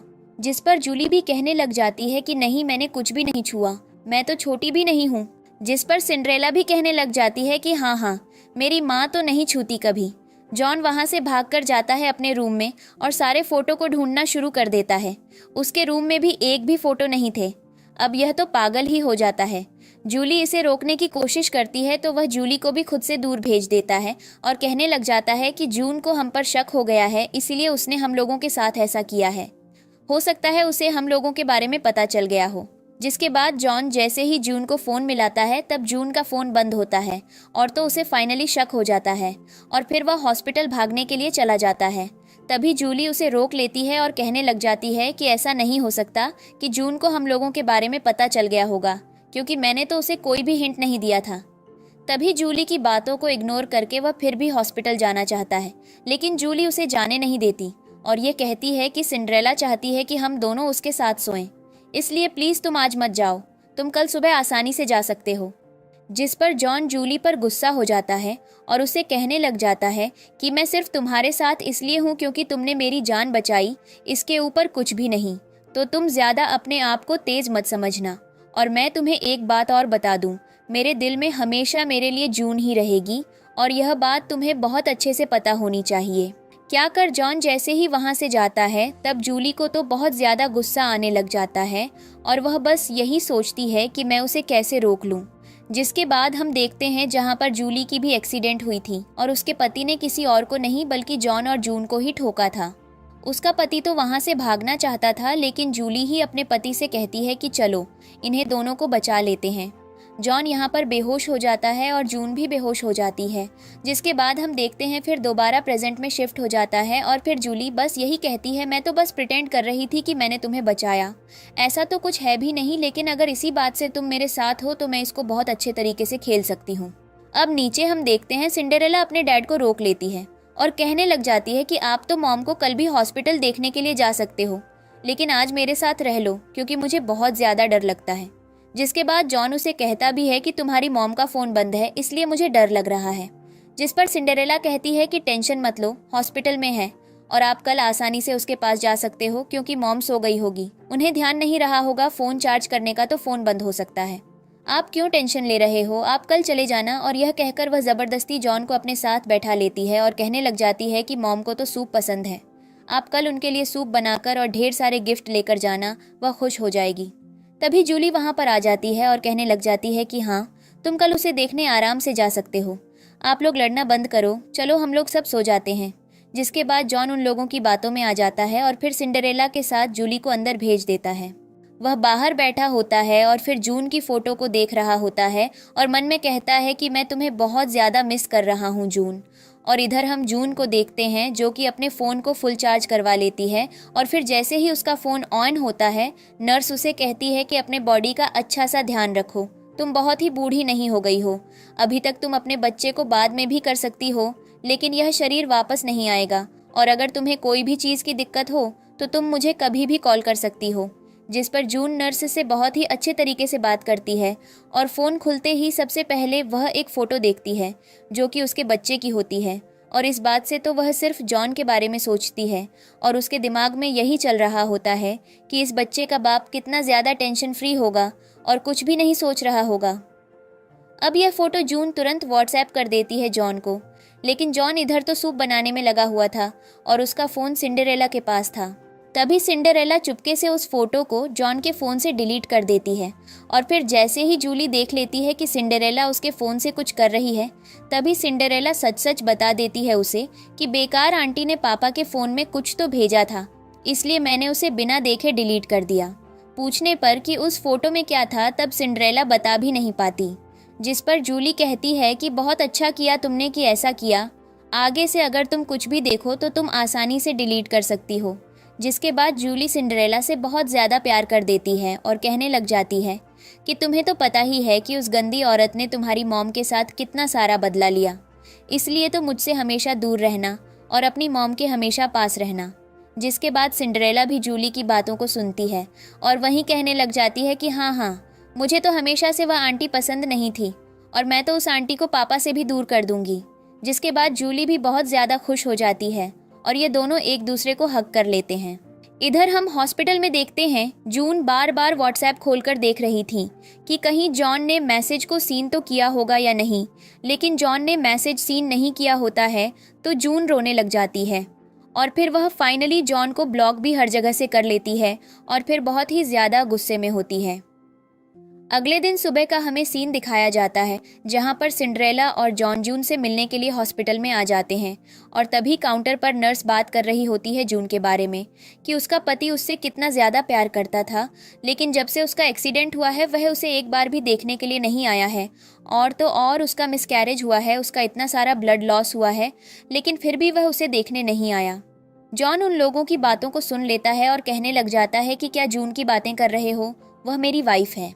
तभी वहाँ पर भागते भागते जूली अचानक से आ जाती है और कहने लग जाती है कि उसका तो मिसकैरेज हो ही नहीं सकता क्योंकि वह बच्चा दे ही नहीं सकती। मिसकैरेज उसका होता है जो प्रेग्नेंट हो सकता है, वह तो प्रेग्नेंट ही नहीं हो सकती है, तो आप लोग गलतफहमी क्यों फैला रहे हो सबके आगे। जिस पर सिंडरेला भी कहने लग जाती है कि हाँ डैड, ये लोग तो यहाँ पर बैठकर कुछ भी कह सकते हैं, हमें तो हमारी मॉम की असलियत पता है ना। जिसके बाद जॉन भी उन लोगों की बातों को मान लेता है और फिर इधर जूली उन मेडिकल स्टाफ को बहुत ही गंदा झाड़ देती है और कहने लग जाती है कि तुम लोग पेशेंट की प्राइवेसी को ऐसे कैसे डिस्कस कर सकते हो, ये बहुत ज़्यादा गलत बात है। जिसके बाद जॉन जूली से पूछता है कि तुम यहाँ पर क्या कर रही हो, तो जूली कहने लग जाती है कि मैं तो तुम्हारे साथ जून को देखने के लिए आई थी और अगर वह तुमसे कोई झूठ बोलेगी तो उस झूठ को तुम करने के लिए आई हूँ। जिसके बाद हम देखते हैं जूली दोबारा यहाँ पर जॉन को इमोशनल ब्लैकमेल करने लग जाती है और कहने लग जाती है कि अगर जून के सामने मुझे माफ़ी मांगना पड़ा तुम लोगों का झगड़ा खत्म करवाने के लिए तो मैं तो मांग लूँगी, तुम प्लीज़ मुझे रोकना मत। जिस पर जॉन उससे कहता है कि तुम टेंशन मत लो, ऐसा कुछ भी नहीं करना पड़ेगा और अगर करना भी पड़ेगा तो तुम्हारे लिए मैं उससे माफ़ी मांग लूँगा और मुझे पता है कि वह मुझे माफ़ तो ज़रूर ही कर देगी क्योंकि वह मुझसे बहुत ज़्यादा प्यार करती है। अब इधर सिंडरेला भी इस नाटक में बहुत ही अच्छे तरीके से भाग ले रही थी। वह तो अपने डैड से कहती है कि हाँ प्लीज़ मॉम को आप जाने दो ना। जिस पर यह तीनों पहुंच जाते हैं जून से मिलने के लिए और पीछे से स्टाफ तो बात कर ही लेते हैं कि इस फैमिली को तो हम लोग परेशान नहीं कर सकते, इसलिए हमें इनके सामने नहीं। अब इधर हम देखते हैं जॉन जैसे ही अपने पूरे परिवार के साथ जून से मिलने के लिए जा रहा था, तभी रास्ते में जॉन की मॉम मिल जाती है और उससे कहने लग जाती है कि तुम कब तक जून को पैम्पर करते रहोगे और तुम्हें सच में पता है कि वह तुमसे बहुत ही ज़्यादा नाराज़ है क्योंकि तुम सिर्फ और सिर्फ इस औरत के पीछे रहते हो। जिस पर जॉन कहने लग जाता है कि हाँ, ये बात मुझे बहुत ही अच्छे तरीके से पता है। जिस पर उसकी मॉम भी उसे समझाती है कि तुम उसे प्रोटेक्ट बिल्कुल भी मत करो, हो सकता है वह इनफर्टाइल है लेकिन वह करियर बनाने में तुम्हारी मदद अच्छे से कर सकती है। जिस पर जॉन कहने लग जाता है कि मॉम, मैं उससे बहुत ही ज़्यादा प्यार करता हूँ और इसके पेट में मेरा बच्चा भी है, इसलिए मैं उसे छोड़कर नहीं जा सकता। अब जिसके बाद जूली के अगेंस्ट में जैसे ही जॉन की मॉम कुछ और कहने लग जाती है, तभी जूली के पेट में अचानक से दर्द हो जाता है और वह एक्टिंग करना शुरू कर देती है और ये सारी एक्टिंग जॉन के सामने ही होती है और जून भी पीछे से देख लेती है और इन दोनों का फ़ोटो भी निकाल लेती है। जिसके बाद जूली कहती भी है जॉन से कि तुम्हारा बेटा बहुत ही ज़्यादा परेशान करने लगा है। मुझे तब जॉन भी इस बात से बहुत ज़्यादा खुश हो जाता है और फिर जून तो इन दोनों को देखकर अंदर ही अंदर गुस्से में होती है। अब यह फैमिली भी बहुत ही ज़्यादा खुश थी और इधर जून अपने मन में बस यही सोच रही थी कि मैं अपने बेटे का रिवेंज लेकर इन लोगों से ज़रूर रहूँगी। तभी अपना कोट निकालकर जूली को जॉन दे देता है और कहता है कि तुम्हें सर्दी न लगे और मैं आराम से जून से मिलकर आता हूँ। और उसकी नज़र जैसे ही जून पर पड़ती है तो वह वहाँ से चली जाती है। जॉन उसके पीछे पीछे भागता है और फिर वह जैसे ही उस जगह पर जाता है तो जून उसे नहीं दिखती, जिसके बाद वह उसे और भी जगह ढूंढने के लिए जाता है और उसके वार्ड के अंदर जैसे ही जाता है तब उसे पता चलता है कि जून तो यहाँ से डिस्चार्ज लेकर जा चुकी है। अब इसके बाद वह अपने मन में सोचने लग जाता है कि उसने तो मुझे बताया भी नहीं, हो सकता है उसे हम दोनों के बारे में पता चल गया हो। जिसके बाद वह तुरंत अपना फ़ोन निकालता है, अर्जुन को फ़ोन करने की कोशिश करता है लेकिन उसका फ़ोन लगता नहीं है। तभी पीछे से उसकी मॉम आ जाती है और वह अपने बेटे को रोक लेती है। कहने लग जाती है कि मैंने तुमसे पहले भी कहा है कि तुम उसे मत ढूंढो। जिस पर जॉन कहने लग जाता है मैं उसे ढूंढ कर निकालूंगा, चाहे वह मुझसे कितनी भी दूर क्यों न चली गई हो। जिस पर जॉन की मॉम समझाती है कि देखो, जूली के पेट में तुम्हारा बच्चा है और जूली का तुम्हारी लाइफ में होना बहुत ही ज़्यादा ज़रूरी है, तो तुम एक ही औरत पर क्यों नहीं रहते। जिस पर जूली भी जॉन का हाथ पकड़ लेती है और कहने लग जाती है कि हाँ, तुम्हारी मॉम सही कह रही है, हम लोगों को एक रेगुलर चेकअप के लिए के हॉस्पिटल जाना चाहिए। जिस पर जॉन कहता है कि मुझे जून से इम्पोर्टेंट अभी यहाँ पर कुछ नहीं दिख रहा है, मैं उसे ढूंढने जाऊँगा, और इन्हें डिस करके वह भाग जाता है। जिसके बाद इधर हम देखते हैं जून को, जो कि लिफ्ट में होती है और उसके सामने ही जॉन उसे ढूंढते ढूंढते पहुंच जाता है, लेकिन उसकी नज़र इतनी ज़्यादा कमज़ोर होती है कि वह जून को नहीं देख पाता, लेकिन जून उसे देख लेती है। अब जैसे ही लिफ्ट बंद होती है तब इन दोनों की नज़र एक दूसरे पर पड़ती है, लेकिन देखकर भी जॉन जून को नहीं देख पाता। इधर हम देखते हैं जून को, जो कि अपने घर पर पहुंच जाती है अपने दादाजी के पास और अपने दादाजी से मिलती है बहुत ही अच्छे तरीके से, जहां पर उसके दादाजी उसका बहुत ही अच्छे तरीके से ध्यान रखते हैं और उससे यह भी कहते हैं कि तुम बहुत ही ज़्यादा पतली हो गई हो, अब मैं तुम्हें बहुत ही अच्छे से खिलाऊंगा और तुम्हें बिल्कुल मोटा मोटा कर दूंगा। जिसके बाद दादाजी तो जॉन के बारे में कहने लग जाते हैं कि वह इतना बड़ा हरामी आदमी है कि तुम्हें तो उसके साथ नहीं रहना चाहिए था। उस आदमी को तुमसे कोई लेना देना नहीं है, बस मतलब है अपनी बेटी से और अपनी उस जूली से मार दिया। अब तुम्हें उसे बिल्कुल भी माफ़ नहीं करूँगा। जिस पर जून कहती है कि दादाजी आपको सब कुछ पता है, तब आप मुझे प्लीज़ सपोर्ट करिए। जिस पर दादाजी कहते हैं मैं तो हमेशा से तुम्हारे साथ ही हूँ और हमेशा से तुम्हारे साथ ही रहूँगा। अब जून उनके सामने रोने लग जाती है और कहने लग जाती है कि अब तो मैं बिल्कुल ठीक हूँ पूरी तरीके से, चलिए अब हम लोग दोनों साथ में बैठकर बात करते हैं। अब दादाजी और जून के बीच में यहाँ पर बहुत ही अच्छे कन्वर्सेशन होती है, जहाँ पर दादाजी जून से कहते हैं कि मैं तुम्हारे लिए एक स्वयंवर रखना चाहता हूँ, क्योंकि तुम सबसे रिचेस्ट फैमिली की बेटी हो, तो इतना हक तो मेरा है कि तुम जिससे शादी करोगी वह एकदम अच्छा लड़का हो, लविंग हो, लॉयल हो और बहुत ही सुंदर लड़का हो। जिसके बाद जून कहने लग जाती है सबसे पहले तो मुझे अपने बेटे के लिए जस्टिस चाहिए, क्या आप इसमें मेरी मदद कर सकते हो। जिस पर दादाजी कहते हैं कि हाँ बिल्कुल, तुम्हें जो हेल्प चाहिए मैं तुम्हारा करने को तैयार हूँ। अब जिसके बाद दादाजी कहते हैं कि इसी हफ्ते में तुम्हारे लिए स्वयंवर रख दूंगा। जिस पर जून कहती है कि आपको ऐसा नहीं करना चाहिए, ये बहुत ही ज़्यादा गलत बात है। लेकिन दादाजी तो दादाजी थे। जून कहती भी है कि ऐसा मत करो, लेकिन दादाजी कहते हैं कि प्लीज़ एक बार मेरा सुन लो, हमेशा से मैंने तुम्हारी ही बात सुनी, अगर एक बार तुम मेरी बात को सुन लोगे तो तुम ही फ़ायदे में रहोगी। जिसके बाद हम देखते हैं जून कहती है दादाजी से कि अब जॉन उसके दिल में कुछ भी नहीं रहा, इसलिए वह उससे बहुत बड़ा बदला लेना चाहती है। तभी दादाजी जून को एक लॉयर का नंबर देते हैं और कहते हैं कि तुम इससे मिल सकती हो, ये बहुत ही अच्छा आदमी है और उसको हर एक चीज़ पता है कि कैसे किस केस को हैंडल करना चाहिए। जिसके बाद जून उस लॉयर का नाम पढ़ती है तो उसको लगता है कि उसने इस लड़के के बारे में कहीं तो सुना है, लेकिन फिर वह उस बात को इग्नोर कर देती है और चली जाती है लॉयर को फ़ोन करने के लिए। अब लॉयर तो उसे बुला लेता है एक कैफ़े में मिलने के लिए। अब इधर हम जॉन को देखते हैं जो कि अपने घर में पागल हो रहा होता है, क्योंकि उसकी सारी अच्छी चीज़ें और जून के दिए हुए सारे गिफ्ट उसके घर पर नहीं होते। जून सब कुछ फेंक कर चली जाती है।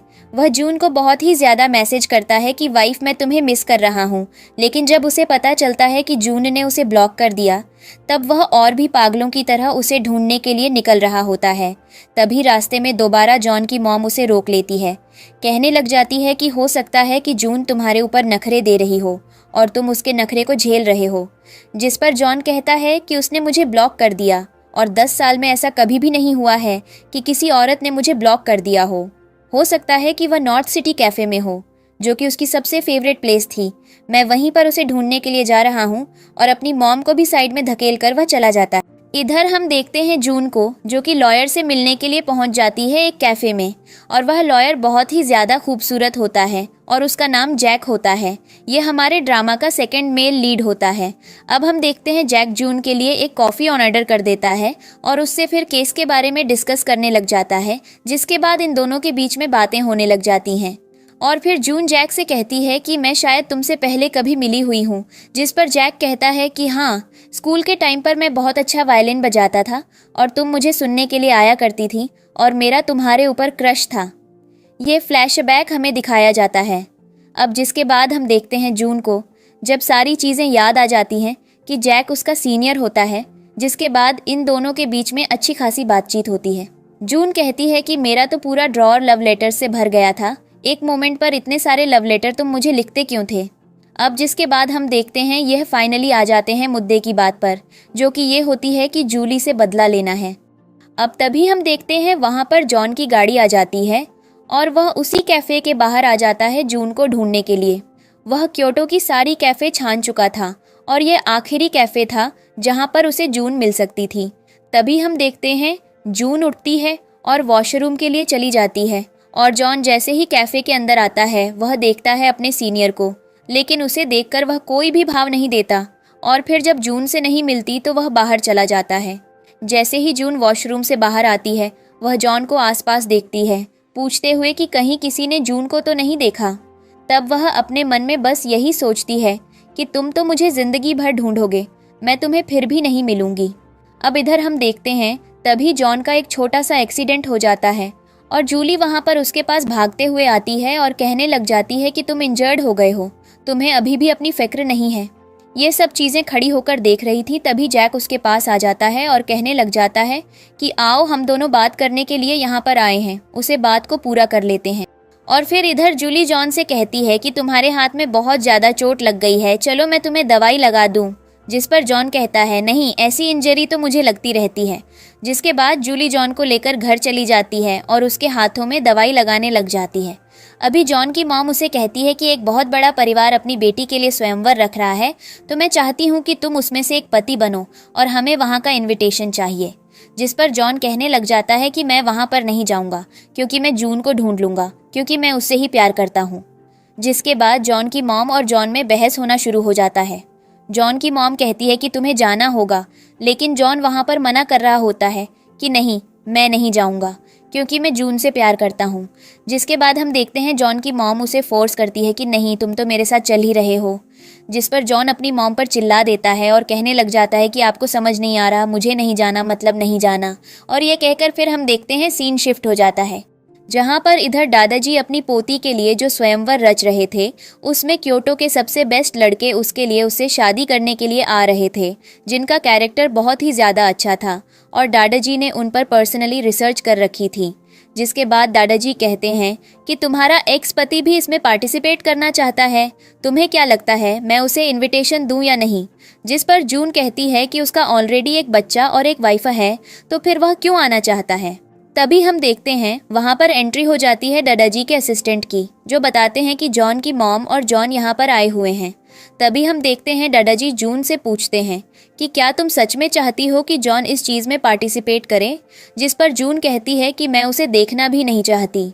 जिस पर दादाजी अपने असिस्टेंट से कहते हैं कि उसे लात मारकर गेट से ही भगा दो। जिसके बाद जून कहती है कि मैं यह ज़रूर देखना चाहती हूँ कि वह जूली को डिवोर्स दे रहा है।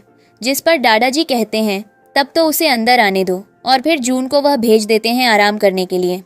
अब तभी अंदर जॉन अपनी मॉम के साथ आ जाता है और फिर जॉन की मॉम दादाजी से कहना शुरू कर देती है कि मैं तो बेशर्म होकर आपसे इनविटेशन मांगने के लिए आई थी। जिस पर दादाजी कहते हैं कि तुम्हारा लड़का तो शादीशुदा है, फिर वह कैसे स्वयंवर में पार्टिसिपेट कर सकता है। जिस पर जॉन कहने लग जाता है कि मुझे तो पार्टिसिपेट करना भी नहीं है, और फिर अपनी मॉम का हाथ छोड़कर कहता है कि मुझे करने के लिए बहुत सारे और काम हैं, इसलिए मैं यहाँ से जा रहा हूँ। जाते जाते उसकी नज़र सोफे पर पड़ती है जहाँ पर जून के कुछ कपड़े रखे थे। तभी एक असिस्टेंट वहाँ पर आती है और उन कपड़ों को उठाकर वहाँ से दादाजी की नज़रों के आगे चली जाती है। तभी जॉन देखते रह जाता है और फिर जॉन की मॉम उसे समझाती है कि देखो, इतने बड़े घर की बेटी कितनी बड़ी हो गई, अगर तुम शादी कर लोगे तो तुम्हारे लिए कितना अच्छा होगा। जिस पर जॉन कहता है कि नहीं, मैं जून से प्यार करता हूँ और मैं सिर्फ उसी के पास रहूंगा। यह कहकर वहाँ से चला जाता है। इधर हम देखते हैं जॉन जाकर अपने असिस्टेंट के पास बैठ जाता है और उससे पूछने लग जाता है कि तुम मेरे लिए जून को ढूंढ लो, चाहे इसके लिए मुझे तुम्हें जितने भी पैसे देने हो, तुम जून को ढूंढ लो। जिसके बाद हम देखते हैं जॉन का असिस्टेंट उसे बताता है कि मैंने आपकी बचाने वाली के ऊपर कुछ सबूत ढूंढ निकाले हैं, जिस पर सीन शिफ्ट हो जाता है। इधर हम देखते हैं जॉन की मॉम जूली के सामने डिवोर्स का एग्रीमेंट रख लेती है और उसे कहती है कि मेरा बेटा स्वयंवर में जाएगा और उसके लिए उसे सिंगल होना पड़ेगा, इसलिए तुम मुझसे तुरंत डिवोर्स दे दो और उसकी मदद करो। जिस पर जूली कहने लग जाती है कि मैं आपको प्रॉमिस नहीं कर सकती, मैं उसके बच्चे के साथ प्रेग्नेंट हूँ। जब तक हम तुम्हें अच्छे से बिल्कुल भी ट्रीट नहीं करेंगे। जूली के मना करने पर जॉन की मॉम उसका हाथ ज़बरदस्ती पकड़ लेती है और फिर डिवोर्स एग्रीमेंट पर साइन करवाने लग जाती है। तभी वहाँ पर जॉन आ जाता है। इन दोनों की छीना झपट्टी में वह ज़ोर से चिल्लाकर इन्हें रोकने के लिए कहता है और जूली पहुँच जाती है जॉन के पास और उसका हाथ पकड़ लेती है। तब सिंड्रेला जॉन से कहने लग जाती है कि पापा प्लीज़ मॉम को मना करो कि वह आपको डिवोर्स ना दे। जिसके बाद जूली भी रोने लग जाती है और कहने लग जाती है कि देखो तुम्हारी मॉम मेरे साथ बिल्कुल भी अच्छा व्यवहार नहीं कर रही है। जिस पर जॉन अपनी मॉम से कहता है कि आप मेरे लिए परेशानी खड़ी करना बंद करें, मुझे कोई भी स्वयंवर में नहीं जाना। जिसके बाद जॉन की मॉम उससे कहती है कि यह तुम्हारे ऊपर बिल्कुल भी नहीं है, मुझे वहाँ से इन्विटेशन लेटर आ गया है कनेक्शन के थ्रू, इसलिए तुम तो जाओगे ही, और वैसे भी वह क्योटो की सबसे अमीर बेटी है तो तुम्हें तो चलना ही होगा। जिसके बाद जॉन जूली के आंसू पोंछता है और इधर जूली अपने मन में बस यही सोच रही होती है कि एक जाति नहीं है दूसरी आ जाती है और फिर रोने लग जाती है। इधर हम जॉन को देखते हैं जो कि जून को याद कर रहा था और उसकी फ़ोटो देख रहा था। जूली के आते ही वह अपने फ़ोन को बंद कर लेता है और जूली उसके पास आकर बैठ जाती है और उससे कहने लग जाती है कि मुझे पता है कि तुम्हारी मॉम को पैसों वाली बहुओं में बहुत ज़्यादा इंटरेस्ट है। मुझे पता है कि मेरे पास पैसे नहीं हैं, अगर तुम्हें अटेंड करना है स्वयंवर तो तुम आराम से कर सकते हो। और यह कहकर वह इमोशनली ब्लैकमेल करना शुरू कर देती है। जिसके बाद जॉन कहता है कि नहीं, मुझे नहीं जाना। जिस पर जूली तुरंत जॉन के पास आ जाती है और कहने लग जाती है कि तुम्हारी मॉम तो मुझसे ज़बरदस्ती डिवोर्स साइन करवाना चाहती है। और फिर जूली इधर अपने मन में सोच रही होती है कि जून को तो पता ही है कि तुम उसे चीट कर रहे हो और उसने अपने बच्चे को खोया है, तो हो सकता है कि वह अकेले रहने से डर रही हो, इसलिए उसने ऐसा स्वयंवर रचा है। अब जिसके बाद जूली जॉन से चिपकने लग जाती है और फिर उससे कहती है कि मैं जा रही हूँ अपने बेटे के पास उसे बताने कि उसके मॉम डैड डिवोर्स नहीं ले रहे। वह बहुत ज़्यादा डर गई थी इस चीज़ से। अब जूली वहाँ से चली जाती है और इधर जॉन अकेला रह जाता है। वह दोबारा फ़ोन करता है जून को, लेकिन उसका फ़ोन तो लग नहीं रहा था। जिसके बाद हम देखते हैं जॉन जून को यहाँ पर बहुत ही ज़्यादा मिस कर रहा था और फिर तभी वह उसके दिमाग में आता है कि वह अपने CCTV को चेक कर सकता है। तब वह अपना लैपटॉप खोलता है और जैसे ही देखता है उसमें तो कोई भी फ़ोटो नहीं होते। तभी उसे एक फ्लैशबैक याद आता है कि कैसे जून के कहने पर उसने घर में CCTV तो लगवाया था, लेकिन जून ने जैसे ही उसे सेटअप करने के लिए फ़ोन किया था तब उसने सेटअप नहीं किया था और वहाँ पर वह जूली के साथ रंगरलियाएँ मना रहा था। उसे इस बात का बहुत ज़्यादा दुख होता है और फिर वह फ़ोन को लेकर अपने घर में घूमना शुरू कर देता है। तभी उसकी मॉम उसके पास आ जाती है और कहने लग जाती है कि तुम रात भर से सोए नहीं हो, तुम रो रहे हो, क्या तुम पागल हो गए हो। जिस पर जॉन अपनी मॉम से कहता है कि मैं जून को बहुत ज़्यादा मिस कर रहा हूँ। तभी जॉन की मॉम उससे कहती है कि मेरे पास एक तरीका है, तुम जून को मिल सकते हो। तुम एक बार मेरे साथ स्वयंवर में चलो, क्या पता तुम्हें खोने के डर से जून तुम्हारे पीछे पीछे आ जाए। उसे रिग्रेट होगा कि उसने किसको खो दिया। अब जॉन को यह आइडिया बहुत ही ज़्यादा अच्छा लगता है और फिर इधर हमें दिखाया जाता है स्वयंवर का दिन, जहां पर जून तैयार हो रही थी लेकिन उसको पीछे मिरर में रिफ्लेक्शन आ रहे थे जॉन और जूली के, जो कि एक दूसरे के साथ मेकआउट कर रहे थे। और यह चीज़ हमारी जून से बर्दाश्त नहीं हो रही थी, वह रोने लग जाती है। तभी जैक उसके पास आ जाता है और कहने लग जाता है कि अब जब जॉन का परिवार आ गया है तो उन्हें सरप्राइज़ देने का मौका तो बहुत ही ज़्यादा अच्छा है। जिसके बाद हम देखते हैं जूली भी उसी पार्टी में होती है और फिर जॉन की मॉम कहती है जूली से कि तुम्हें सेक्रेटरी होने का रोल बहुत ही अच्छे तरीके से निभाना होगा। अब इधर हम देखते हैं जॉन का असिस्टेंट उसके पास आ जाता है और उससे कहने लग जाता है कि जून के बारे में तो उसे कुछ भी पता नहीं चला। जिस पर जॉन अपने असिस्टेंट को गुस्सा भी करता है और कहने लग जाता है कि मुझे तो अपनी वाइफ को सब कुछ समझाना होगा, और वह स्वयंवर छोड़कर जाने लग जाता है। जिस पर जॉन की माम दोबारा उसे रास्ते में रोक लेती है और कहने लग जाती है कि तुम यहाँ पर भी सजाने के लिए तो नहीं आए हो, तो तुम्हें यहाँ पर रुकना होगा। हम लोग बहुत बड़ी मुसीबत में हैं और इस मुसीबत से हमें सिर्फ ये स्वयंवर ही निकाल सकता है। जिसके बाद हम देखते हैं जॉन के फ़ोन में जूली और उसके मेकआउट की वीडियो आती है और वहाँ पर जितने लोग थे उन सब के फ़ोन में वह वीडियो चली जाती है। सब लोग जूली और जॉन को गलत समझने लग जाते हैं और फिर जब सच्चाई सबके सामने आ जाती है तो सब लोग बातें बनाना भी शुरू कर देते हैं कि ये तो यहाँ पर स्वयंवर के लिए आया था, तो फिर इस वीडियो को सबके फ़ोन में किसने भेजा। अब जिसके बाद जूली अपनी सफाइयाँ देना शुरू कर देती है और तभी वहाँ पर जॉन के कुछ लोग आ जाते हैं, जिनको जॉन कहता है कि पता लगाओ आखिर ये हरकत मेरे साथ किसने की है। जिस पर वह दोनों आदमी भी कहने लग जाते हैं कि किसी ने सर्वेलेंस के साथ भी छेड़छाड़ नहीं की, जो हम पता लगा पाए कि आखिर यह हालत किसने की है। जिस पर जॉन सोचने लग जाता है कि कहीं जून को पता तो नहीं चल गया कि उसने सच में जून को धोखा दिया था। और फिर तभी जॉन की मॉम कहने लग जाती है कि हो सकता है कि जून बहुत ही ज़्यादा बेकार औरत है और वह अगर बच्चे पैदा नहीं कर सकती तो वह तुमसे रिवेंज ले रही हो, तुम दूसरी औरत को ढूंढने आए हो, यह बात उससे बर्दाश्त नहीं हुई हो, इसलिए उसने तुम्हारे साथ ऐसा किया है। अब जिसके बाद वहाँ पर एंट्री हो जाती है जून की अपने दादाजी के साथ और उन लोगों को तो जॉन का परिवार देखते ही रह जाता है, क्योंकि वह बड़ी बेटी और अमीर बेटी और कोई नहीं बल्कि जून ही होती है। जिसके बाद जॉन तो जून को देखकर खुश हो जाता है और सोचने लग जाता है कि फाइनली उसे उसका प्यार मिल गया है, लेकिन जो उसके मुंह पर उसे जवाब दे देती है कि तुम्हारे जैसे फालतू शक्ल के लोगों पर मैं तो मरती भी नहीं हूँ। तभी जॉन दोबारा एक्सप्लेनेशन देने लग जाता है कि ये तो सब एक मिसअंडरस्टैंडिंग है, ऐसा कुछ भी नहीं है। जिस पर जून कहने लग जाती है कि तुम्हारी वाइफ कौन है, मुझसे तो तुम्हारा कोई भी लेना देना नहीं है। तभी जॉन की मॉम कहने लग जाती है कि जून प्लीज़ मेरे बेटे के साथ शादी कर लो और जो भी प्रॉब्लम तुमने पहले फेस की है उस चीज़ को मैं मिटा दूंगी और मेरा बेटा तुम्हारे साथ हमेशा रहेगा।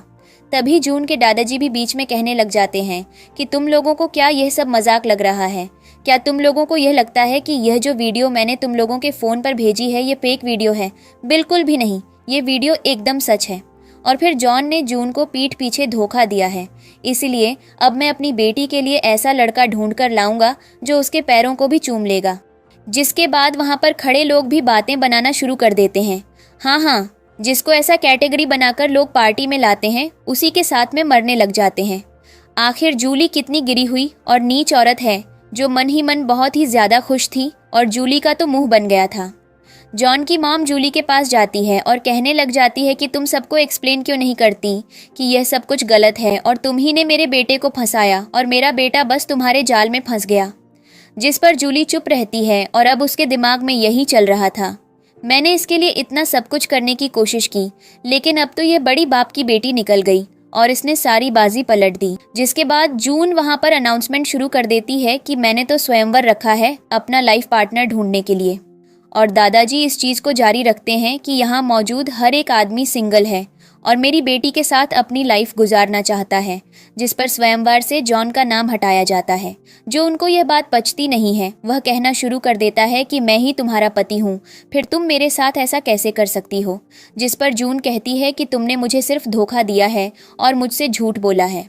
तुमने सिर्फ मुझसे कहा था कि हम दोनों शादीशुदा हैं, लेकिन हमारी मैरिज सर्टिफिकेट फेक थी। ये बात तो मुझे पता है। मुझे पता है कि तुम जूली से बहुत ज़्यादा प्यार करते हो और तुम दोनों की बायोलॉजिकल बेटी सिंडरेला है। तो तुम तो मुझसे बताओ ही मत कि क्या गलत है और क्या सही है। तुम जूली के साथ 6 साल से हो और तुम दोनों ने एक दूसरे के साथ कितनी फिजिकल रिलेशनशिप निभाई है ये तो मुझे भी नहीं पता है। अब जिसके बाद वहाँ पर जो लोग खड़े थे वह लोग तो सब जॉन को जज करना शुरू कर देते हैं, उसकी फैमिली को जज करना शुरू कर देते हैं।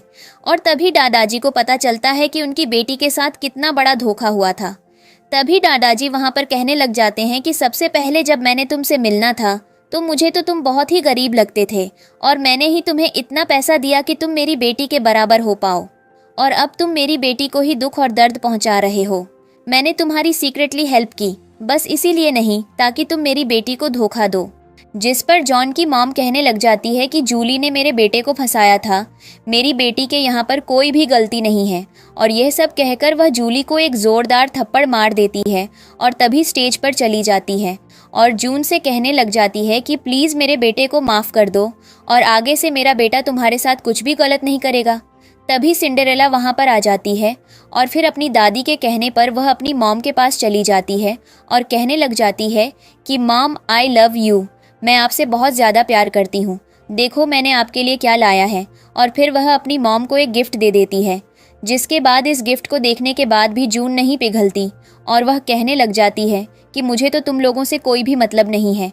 तभी जॉन की मॉम वहीं पर होती है और कहने लग जाती है प्लीज़ अब हमें माफ़ कर दो, हमारे परिवार से बहुत ही बड़ी गलती हो गई थी कि हमने तुम्हें समझा नहीं।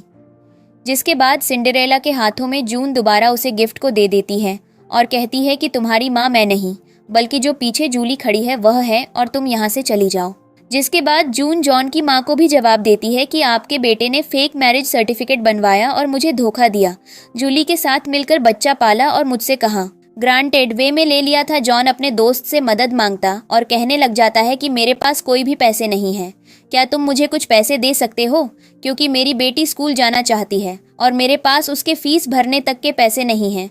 जिस पर एक मोमेंट पर तो जॉन का दोस्त उसे साफ साफ मना कर देता है और कहने लग जाता है कि मेरे पास भी इतने पैसे नहीं हैं, देखो मेरे अकाउंट में 0 बैलेंस है। जॉन हंसता है और कहने लग जाता है कि हाँ तुम सही कह रहे हो, मुझे तो खुद की चीज़ें खुद ही संभालनी चाहिए, लेकिन फिर भी मैं तुम्हारे आगे हाथ फैला रहा हूँ। जिस पर जॉन का दोस्त उसे सिंपैथी देता है और वहाँ से चला जाता है। उसके जाते ही रास्ते में जूली और सिंड्रेला आ जाते हैं। इधर जूली तुरंत जॉन से कहने लग जाती है कि हमारी बेटी स्कूल जाना चाहती है, तुम्हारे पास तो इतने भी पैसे नहीं हैं कि तुम उसे पढ़ा पाओगे। जिस पर जॉन चिल्लाता है और कहने लग जाता है कि सारे ट्यूशन फीस भरने के लिए गहने बेच दो और भर दो। जिस पर जूली कहने लग जाती है कि तुम यही चाहते हो कि मैं अपने गहनों को बेच दूं, ऐसा तो नहीं होने वाला। तभी हम देखते हैं जॉन वहाँ पर कहने लग जाता है कि तो तुम क्या चाहती हो, मेरे पास कंपनी नहीं है, मेरे पास कुछ नहीं है, तो मैं तुम्हें पैसे लाकर कहाँ से दूँ, मुझे किसी से मांगना पड़ेगा। तभी जॉन उठकर वहाँ से जाने लगता है, वह नहीं पता लेकिन ज़बरदस्ती उठाता है। और इधर सिंड्रेला कहने लग जाती है कि मॉम क्या आप मेरी फ़ीस नहीं भर पाओगे। जिस पर जूली कहती है कि तेरा बाप ही कहीं से पैसे लेकर आएगा, तू टेंशन मत ले, कहीं से तो लेकर आएगा। वहीं जिसके बाद जूली को एक बहुत ही धमाकेदार आइडिया आता है। वह ये होता है कि तुम जाकर अपनी जून आंटी से मांगो पैसे और उनसे कहो कि मेरे पास पढ़ने के पैसे नहीं हैं, जिसने तुम्हें अडॉप्ट किया तो वह तुम्हारे लिए पैसे ज़रूर देंगी। जिसके बाद सिंड्रेला पहुंच जाती है जून के ऑफिस में और उसको मॉम कहकर बुलाने लग जाती है और कहने लग जाती है कि मैं आपसे बहुत ज़्यादा प्यार करती हूँ। जिस पर जून उसे डांट देती है और कहने लग जाती है कि पहले बात तो मैं तुम्हारी मॉम नहीं हूँ, इसलिए मुझे मॉम बुलाना बंद करो। अब तभी सिंड्रेला कहने लग जाती है कि मेरा स्कूल शुरू होने वाला है, अब क्या आप मुझे 3 मिलियन दे सकती हो। जिस पर जून कहती है सिंड्रेला से कि तुम्हारी माँ तो बहुत ही ज़्यादा अमीर है, उनके पास क्या 3 मिलियन नहीं है, तो मैं पढ़ाने के लिए क्या फालतू सी बात कर रही हो। जिस पर सिंड्रेला झूठ करने लग जाती है कि प्लीज़ दे दो दे दो दे दो। जिस पर जून मना करती है और कहने लग जाती है कि पहले बात तो मैं तुम्हारी मॉम से या तुम्हारे डैड से इस चीज़ के लिए बात करूँगी। और जैसे ही जून फ़ोन लगाने लग जाती है तो सिंड्रेला उसके हाथों से फ़ोन छीन लेती और ज़बरदस्ती गिरकर खुद को चोट लगा देती और एक्टिंग करने लग जाती है, रोने लग जाती है। इधर हम देखते हैं जून सिंड्रेला को हॉस्पिटल लेकर आ जाती है और तभी हम देखते हैं वहाँ पर जूली भागते हुए आती है और सिंड्रेला का हाथ पकड़ लेती है, कहने लग जाती है कि तुमने उसको मारने की कोशिश की है। जिस पर जून कहती है कि तुम्हारी बेटी मेरे पास पैसा मांगने के लिए आई थी, क्या तुम्हारे पास इतने पैसे नहीं हैं कि तुम उसे पढ़ा सको। वहीं डॉक्टर आ जाते हैं, वह बताते हैं कि बहुत ज़्यादा खून बह गया है और थोड़ी सी अब नॉर्मलिटी है और जेनेटिक टेस्टिंग के लिए फादर को तुरंत बुलाना होगा। जिसके बाद जून कहती है कि हमारे घर में रहने से पहले सिंड्रेला यहीं पर रहती थी, तो हॉस्पिटल के पास उसके फादर का कॉन्टैक्ट इन्फॉर्मेशन तो होगा ही। जिस पर जूली पैनिक करने लग जाती और कहने लग जाती है कि इस बात का पता जॉन को तो बिल्कुल भी नहीं चलना चाहिए। जिस पर जून को यहाँ पर शक हो जाता है और जून जूली से कहने लग जाती है कि मुझे तो तुम पर डाउट हो रहा है, सच में बताओ बात क्या है, असली बात बताओ। जिसके ऊपर जूली पैनिक करने लग जाती है और कहने लग जाती है कि जून तुम्हें उससे बिल्कुल भी मतलब नहीं होना चाहिए, बस इस बात के बारे में जॉन को पता नहीं चलना चाहिए। जिस पर जून कह देती है सामने से कि क्या जॉन की बेटी सिंड्रेला नहीं है। जिस पर जूली जून को धक्का दे देती है और कहने लग जाती है कि अपने काम से मतलब रखो और तुम्हें हमारे बीच में बोलने की बिल्कुल भी ज़रूरत नहीं है, ये सब पास्ट की बातें हैं तो उसको पास्ट में ही रहने दो। अब जिसके बाद जूली तुरंत डॉक्टर को लेकर साइड में चली जाती है और इधर हम देखते हैं जून को जो कि अपने असिस्टेंट को कॉल कर देती है और कहने लग जाती है कि पता करो आखिर में सिंड्रेला जो है वह जॉन की असली बेटी है या नहीं। अब इधर हम देखते हैं जून पहुंच जाती है अपने हस्बैंड के साथ कैंडल लाइट डिनर में। ये लोग दोनों बहुत ही ज़्यादा खुश होते हैं और आपस में एक इन्वेस्टिगेशन के ऊपर बात कर रहे होते हैं कि आखिर इसका एंड क्या होने वाला होता है, जिस पर जून जैक से कहती है कि मुझे बहुत ज़्यादा इंटरेस्ट आ रहा है कि आखिर में होगा क्या, जिस पर जैक कहता है कि मैं तुम्हारी मदद अच्छे से कर सकता हूँ और तुम्हारा रिवेंज लेने में मदद करूँगा और मैं तुम्हारा सपोर्ट करता हूँ। जिसके बाद हम देखते हैं ये दोनों पहुँच जाते हैं एक गेम खेलने के लिए जहाँ पर रिंग जिस चीज़ पर गिरेगी वही चीज़ उनकी हो जाएगी। तब ये दोनों एक दूसरे के साथ हैप्पी मोमेंट बिताते हैं, गेम बहुत ही अच्छे तरीके से खेलते हैं। जैक भी गेम खेलता है और फाइनली वह वायलिन जीत जाता है और फिर वहाँ पर वह वायलिन बजाता है और जून को इम्प्रेस कर लेता है। जून सोचती है कि यह आदमी कितना अच्छा है और ये मुझे पहले क्यों नहीं मिला। जिसके बाद हम देखते हैं दादाजी के साथ जून बैठे होते हैं और इन दोनों के बीच में यही बातें चल रही होती हैं कि आखिरकार सिंड्रेला की सच्चाई क्या है। अब जिसके बाद दादाजी कहते हैं जूली के कैरेक्टर पर तो मुझे पहले से ही शक था, वह बिल्कुल भी अच्छी नहीं थी और उसने तुम्हें धमकी देने की कोशिश की है तो मुझसे बुरा तो उसके लिए कोई भी नहीं होगा, मैं तो उसे जिंदा मार दूंगा। जिसके बाद हमें अगले दिन का सीन दिखाया जाता है। जून अपने ऑफिस में बैठकर काम कर रही होती है। वहाँ पर पहुँच जाता है जॉन और ज़बरदस्ती उसके ऑफिस में घुस जाता है और उससे कहने लग जाता है कि तुम्हें जो चाहिए मैं तुम्हें देने को तैयार हूँ, लेकिन अगर तुमने सिंड्रेला को चोट पहुँचाने की कोशिश की तो मुझसे बुरा तुम्हारे लिए कोई नहीं होगा। जिस पर जून कहने लग जाती है कि मुझ पर चिल्लाना बंद करो। तभी जॉन कहता है कि मुझे पता है कि तुम मुझे बिल्कुल भी पसंद नहीं करती, लेकिन सिंड्रेला तो एक बच्ची है, उसके साथ ऐसा कैसे कर सकती हो। जिस पर जून कहती है कि तुम और जूली कुत्ते हो और तुम लोगों को प्यार तो बिल्कुल भी नसीब नहीं होगा। पर बात रही सिंड्रेला की, तो उसको तो मैंने हर्ट नहीं किया है, उसने ज़बरदस्ती मेरे पास आकर मुझसे पैसे मांगे थे इसलिए उसके साथ ही हरकत हुई है और मैं तो उसके साथ बहुत ही अच्छे से थी। लेकिन फिर भी अगर तुम्हें गलत फहमी है तो मैं तुम्हारी गलत फहमी दूर कर सकती हूँ। जिस पर जॉन कहने लग जाता है कि मुझे तो मेरी बेटी पर भरोसा है, वह मुझसे झूठ नहीं बोलेगी और वह जून का हाथ पकड़ लेता है। जून अपने मन में सोचती है कि यह तो वही था ना जो मुझसे हमेशा से प्यार करना चाहता था, लेकिन अब तो यह मुझे देखना भी नहीं चाहता। जिसके बाद हम देखते हैं जून कहती है ठीक है मैं तुमसे तो नहीं, लेकिन तुम्हारी बेटी से माफ़ी मांग लूँगी, लेकिन मेरी एक शर्त है, अपने फ़ोन से तुम्हें मेरी हर एक फ़ोटो को डिलीट करना होगा। इस चीज़ के लिए जॉन मान जाता है और अपनी बेटी और जूली को अंदर लेकर आ जाता है और उनके साथ साथ मीडिया वाले भी होते हैं। सिंड्रेला जैसे ही अंदर आती है तब जून उसके पास जाती है और कहने लग जाती है कि देखो मेरे ऑफिस में कैमरे भी हैं, अगर तुम मुझसे झूठ बोलने की कोशिश करोगी तो हो सकता है कि तुम्हें आगे जाकर दिक्कत हो। जिसके बाद सिंड्रेला डरकर जूली के पास जाकर चिपक जाती है और फिर हम देखते हैं कि तुम बच्ची को डरा कैसे सकती हो, बहुत ही ज़्यादा गलत बात है। जिसके बाद जॉन कहता है कि मैंने तुमसे माफ़ी मांगने के लिए कहा था और फिर तभी रिपोर्टर कहते हैं कि हाँ हमें भी सीसीटीवी फुटेज देखनी है कि आखिर यहाँ पर हुआ क्या था। अब जिसके बाद जूली कहने लग जाती है कि बेटा हम तुम्हें जस्टिस दिलवाकर ही रहेंगे, तुम टेंशन मत लो। तभी हम देखते हैं जून वहाँ पर अपनी असिस्टेंट को बुलाती है और कहने लग जाती है कि फटाफट से सीसीटीवी फुटेज लेकर आओ, अब हमें सबको सच्चाई दिखानी होगी। अब उस सीसीटीवी फुटेज में तो सच्चाई दिख जाती है कि सिंड्रेला ज़बरदस्ती नीचे गिरने की एक्टिंग करने लग जाती है और खुद को चोट लगवा लेती है।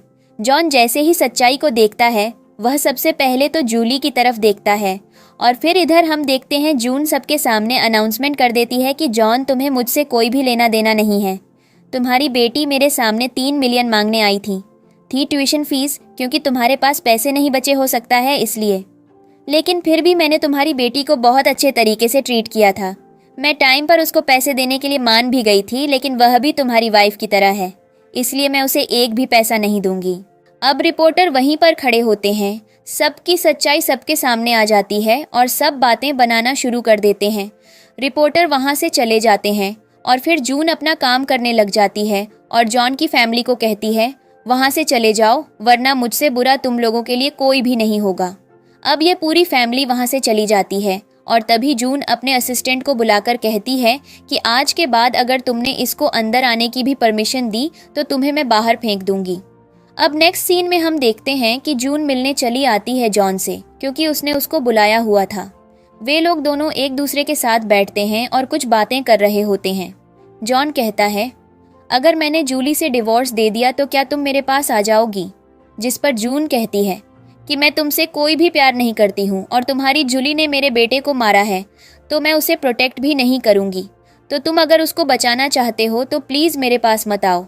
जिस पर जॉन कहने लग जाता है कि जूली से सिर्फ मैं इसलिए प्यार करता था क्योंकि मुझे लगता था कि उसने मेरी जान बचाई है। जिस पर जून कहती है कि क्या सच में तुम्हें ऐसा लगता है कि उसने तुम्हारी जान बचाई है? जिस पर सच्चाई बता देती है कि जूली तुम्हारी सेवर नहीं है, इसीलिए पहले जाकर सच्चाई पता करो और फिर मुझसे कुछ कहना। अब तभी वहाँ पर जून का पति आ जाता है जैक, और कहने लग जाता है कि जॉन तुम उसके आसपास भी मत भटकना। यह मेरी पत्नी है और उसको मैं बहुत ही अच्छे तरीके से रखना जानता हूँ। और तभी यह लोग दोनों मूवी डेट पर आए थे और जैक जून को लेकर चला जाता है मूवी डेट के लिए। इधर जॉन सोचते रह जाता है कि आखिर उसकी जान बचाई किसने थी। अब इसके बाद हम देखते हैं इधर जून और जैक एक दूसरे से बात कर रहे होते हैं एक कॉकटेल पार्टी के बारे में, और वहाँ पर जैक कहता है कि मैं चाहता हूँ कि जून तुम मेरे साथ चलो मेरी बटर हाफ बनकर।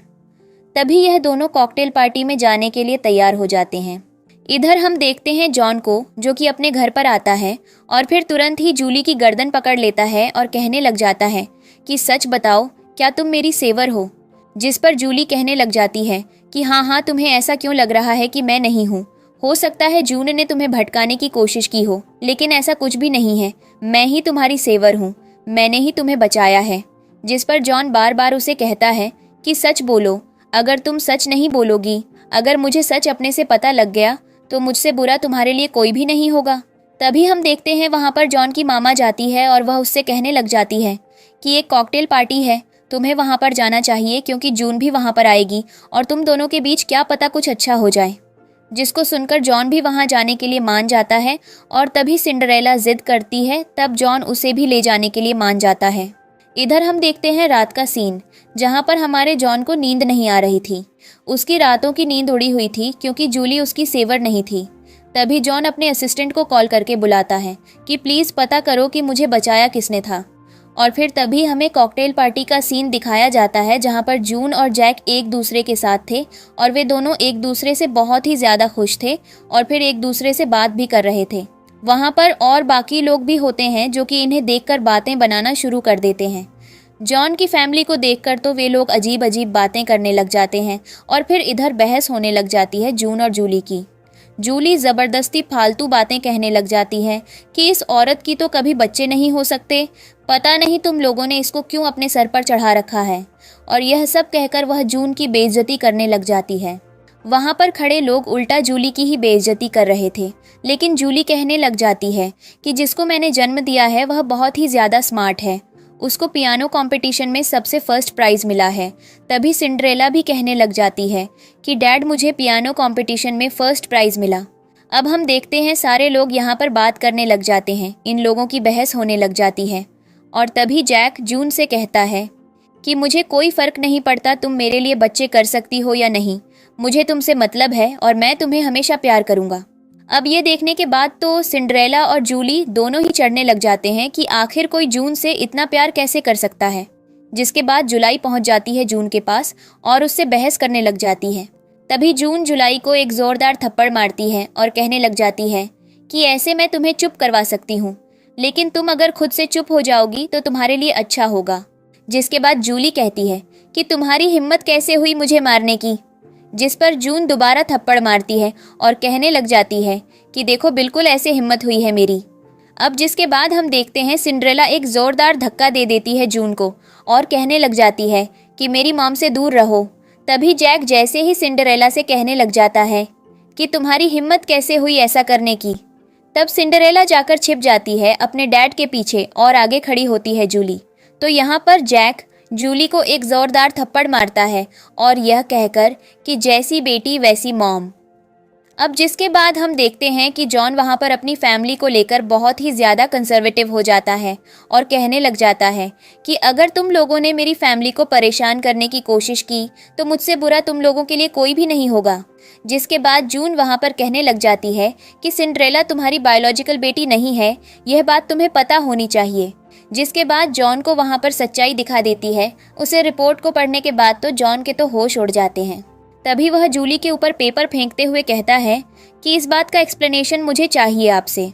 जिसके बाद हम देखते हैं जूली वहाँ पर फालतू की तरह कुत्तों की तरह चिल्लाना शुरू कर देती है कि यह तो सिर्फ मुझे बेवकूफ़ बना रहा है, क्योंकि हो सकता है जून ने यह फेक बनवा लिया हो।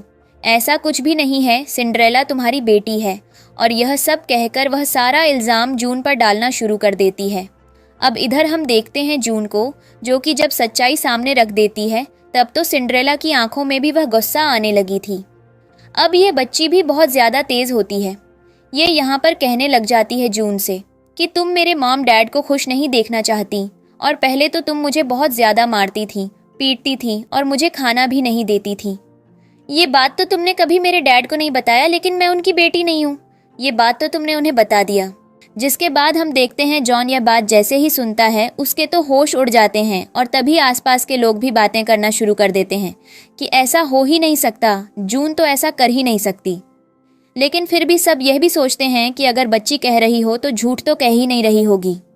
अब हम वहाँ पर देखते हैं कि जॉन भी दोबारा इन लोगों की बातों में आ जाता है, लेकिन जून कहती है कि तुम इस बात को टेस्ट करवा सकते हो और इस रिपोर्ट को चेक करवा सकते हो। ये झूठ है या सच तो अच्छा होगा कि तुम इसे खुद ही से चेक करवा लो। अब यहाँ से हम देखते हैं जॉन जा रहा होता है कि जून उसे रोक लेती है और कहती है कि सिंड्रेला ने मुझे हर्ट करने की कोशिश की है तो उसे मुझसे सॉरी कहना होगा। जिस पर जॉन कहता है कि तुम एक बच्ची के साथ ऐसा नहीं कर सकती। जिस पर जैक भी कहने लग जाता है कि तुम्हारी बच्ची ने गलत किया है तो उसके साथ ऐसा ही होगा। अब जिसके बाद हम देखते हैं नहीं, मेरी बेटी किसी के आगे नहीं झुकेगी, वह माफ़ी नहीं मांगेगी। लेकिन ये लोग तोड़ जाते हैं कि सिंड्रेला तो सॉरी बोलेगी, मतलब बोलेगी। जिसके बाद अब सॉरी पर इन लोगों की आधे घंटे बहस होती है। हमारे पास तो इतना टाइम नहीं है कि हम लोग इसकी बहस को देखें। तब अच्छा है कि जून ने एक बहुत अच्छा स्टेप लिया। उसने क्या किया, जब तक सिंड्रेला उसके पास थी उसने उस पर कितना खर्च किया है वह सारा बिल वह जॉन को दे देती है और कहने लग जाती है कि यह टोटल 30 मिलियन मुझे पहुंचा देना। जिस पर जॉन भी कहता है कि हाँ, मेरे पास जब समय होगा मैं इसे फॉरवर्ड कर दूंगा। और फिर जूली के हाथों में वह सारे बिल को दे देता है और कहने लग जाता है कि अगर जून के बाद सच निकला तो मैं तुम्हारे साथ क्या करूंगा तुम्हें पता ही है। इधर हम देखते हैं जैक और जून को, जो कि एक दूसरे के साथ बहुत ही ज्यादा खुश थे। इधर हम देखते हैं जॉन को, जो कि अपने घर पर होता है और पेटर्निटी टेस्ट के बारे में जब उसे पता चलता है कि वह बिल्कुल सही है तब उसे बहुत ही ज़्यादा गुस्सा आता है। वह जूली की तरफ देखता है और कहने लग जाता है कि कुतिया, तुमने मुझसे झूठ बोलने की कोशिश कैसे की। तभी जूली तुरंत अपने घुटनों पर बैठ जाती है और सॉरी कहने लग जाती है। लेकिन जॉन की मॉम तो उसे बहुत ज़्यादा मारती है और उसको भी कसर नहीं छोड़ती। सिंड्रेला रो रही होती है, लेकिन जॉन की मॉम उसे बहुत ज़्यादा मारती है। तभी जूली कहने लग जाती है कि मेरे पेट में तुम्हारा ही बच्चा है, प्लीज़ ऐसा मत करो, उसको बचा लो। लेकिन जैसे ही इन लोगों की मारपीट चल रही होती है उसी बीच में जॉन का असिस्टेंट आ जाता है और वह एक और बड़ा खुलासा कर देता है। ये खुलासा जॉन के लिए बहुत ही बड़ा सा था, क्योंकि उसकी लाइफ सेवर नहीं थी। यह बात जूली को पता थी, लेकिन उसने जॉन से झूठ बोला था। अब इस बात पर तो जॉन धुलाई शुरू करता है जूली की और उसे बहुत ज़्यादा मारता है। उसे सारी सच्चाई सामने आ जाने लगती है। जूली यहाँ पर भीख मांग रही होती है, लेकिन फिर भी उसे माफ़ नहीं किया जाता है और उसको घर के बाहर भी निकाल दिया जाता है। बहुत ज़्यादा मारपीट करने के बाद देता है। जूली जाते जाते बद्दुआ देकर जाती है, लेकिन जॉन उसके बद्दुआ को अपने दिल पर नहीं लेता। उसे थोड़ा तो बुरा लगता है, लेकिन फिर वह रोने लग जाता है और फिर जूली से इतना ही कहता है कि आज के बाद मेरे पास कभी मत आना। इधर हम जूली को देखते हैं जिसको मिसकैरेज हो गया था, और इधर सिंड्रेला भी बहुत ज़्यादा दूर थी क्योंकि वह अपनी मॉम को इस हालत में नहीं देख पा रही थी। इसके बाद हम देखते हैं जून और जैक को, जो अपनी गाड़ी में बैठे बैठे देख रहे थे और उनको बहुत ज़्यादा खुशी मिल रही थी, क्योंकि जूली जैसी लड़की के साथ ऐसा ही होना चाहिए था। इसके बाद हम देखते हैं जून, जो फाइनली रिवेंज लेने की सोचती है और कहने लग जाती है कि अब तो मेरा गुस्सा शांत हो गया, अब हमें इन दोनों की मदद कर देनी चाहिए। तभी जैक कहता है, तुम सही कह रही हो, सब बुरी चीज़ों को भुलाकर अब हम दोनों एक दूसरे के साथ शादी कर सकते हैं और इन दोनों की अगर मदद हो पाएगी तो भी कर देंगे। इसके बाद वहाँ पर एम्बुलेंस बुला दी जाती है और इधर जूली को हॉस्पिटल में एडमिट करवा दिया जाता है। तभी सिंड्रेला हॉस्पिटल रूम के बाहर बैठकर रो रही थी। एक आदमी उसके पास आता है और कहने लग जाता है कि मैं तुम्हारा बायोलॉजिकल डैड हूँ। तभी सिंड्रेला बहुत ज़्यादा रोने लग जाती है और उसको भी हग कर लेती है। तभी डॉक्टर बाहर आते हैं और बताने लग जाते हैं कि तुम लोग जूली से आखिरी बार जाकर मिल लो। अब जैसे ही यह लोग जूली के पास जाते हैं, जूली अपने आखिरी हालत में होती है। वह यही कह रही होती है कि मुझसे बहुत बड़ी गलती हो गई, लेकिन तुम प्लीज़ मेरी बेटी को अच्छे से पालना, उसके साथ कुछ भी गलत मत होने देना और उसका ध्यान अच्छे से रखना। सिंड्रेला बहुत ज़्यादा रो रही थी। इसके बाद हम देखते हैं जून, जो अपने घर पर होती है और वह एंजॉय कर रही होती है। तभी पीछे से एक आदमी आता है और उसे किडनैप कर लेता है और फिर लेकर एक ऐसी जगह पर बंद कर देता है जहां पर जॉन और वह दोनों होते हैं। और जो आदमी किडनैप करता है वह कोई और नहीं बल्कि सिंड्रेला का बायोलॉजिकल डैड होता है। वह सिर्फ इन दोनों को इसलिए अपने पास रख रहा था क्योंकि वह इन दोनों से रिवेंज लेना चाहता था। तभी वह जैसे ही जून को मारने के लिए जाता है, तब जॉन दया दिखाना शुरू कर देता है कि नहीं नहीं, उसको मत छुओ, उसने कुछ भी नहीं किया, तुम मुझे मार सकते हो, प्लीज़ उसको छोड़ दो। जिस पर वह आदमी तो सन की पागल लग रहा था, वह तो दोनों को ही मारना चाहता था। जो उनके बहुत ज़्यादा कहने पर वह जून को छोड़ देता है। फिर तभी हमारा जैक का हाथ खुल जाता है और फिर वह उसको दूर फेंक देता है और फिर चेयर से बहुत ज़्यादा मारना शुरू कर देता है। इसके बाद हम देखते हैं वह जून के हाथों को भी खोल देता है और वहाँ से भागने के लिए कहता है। तभी यह सनकी आदमी जॉन को चाकू मार देता है और उसको पकड़ लेता है। तभी जून पीछे से आती है और इसको चेयर और डंडे से मारकर दूर फेंक देती है। तभी जून उसको ज्ञान देने लग जाती है कि तुम्हें अपनी बेटी के लिए जीना चाहिए, तो उसके लिए ऐसा क्यों कर रहे हो। जिसके बाद वह आदमी बताता है कि मेरी बेटी रास्ते में दौड़ रही थी और अचानक से एक गाड़ी उसके ऊपर चढ़ गई और वह मर गई। न मेरे पास मेरी बीवी बची है, न मेरे पास मेरी बेटी बची है, तो मैं किसके लिए जीऊँ। इसलिए मैं तुम लोगों से बदला लूँगा और तुम लोगों को भी जिंदा नहीं रहने दूंगा। इसके बाद जॉन की हालत यहाँ पर बहुत ज़्यादा ख़राब हो रही थी और तभी वह आदमी चाकू उठाकर जून की तरफ भागता है और उसको मारने के लिए पहुँच जाता है। तभी जॉन उसके पैरों को पकड़कर रोक लेता है और फिर जून को भागने के लिए कहता है, लेकिन हमारी जून भाग नहीं रही थी।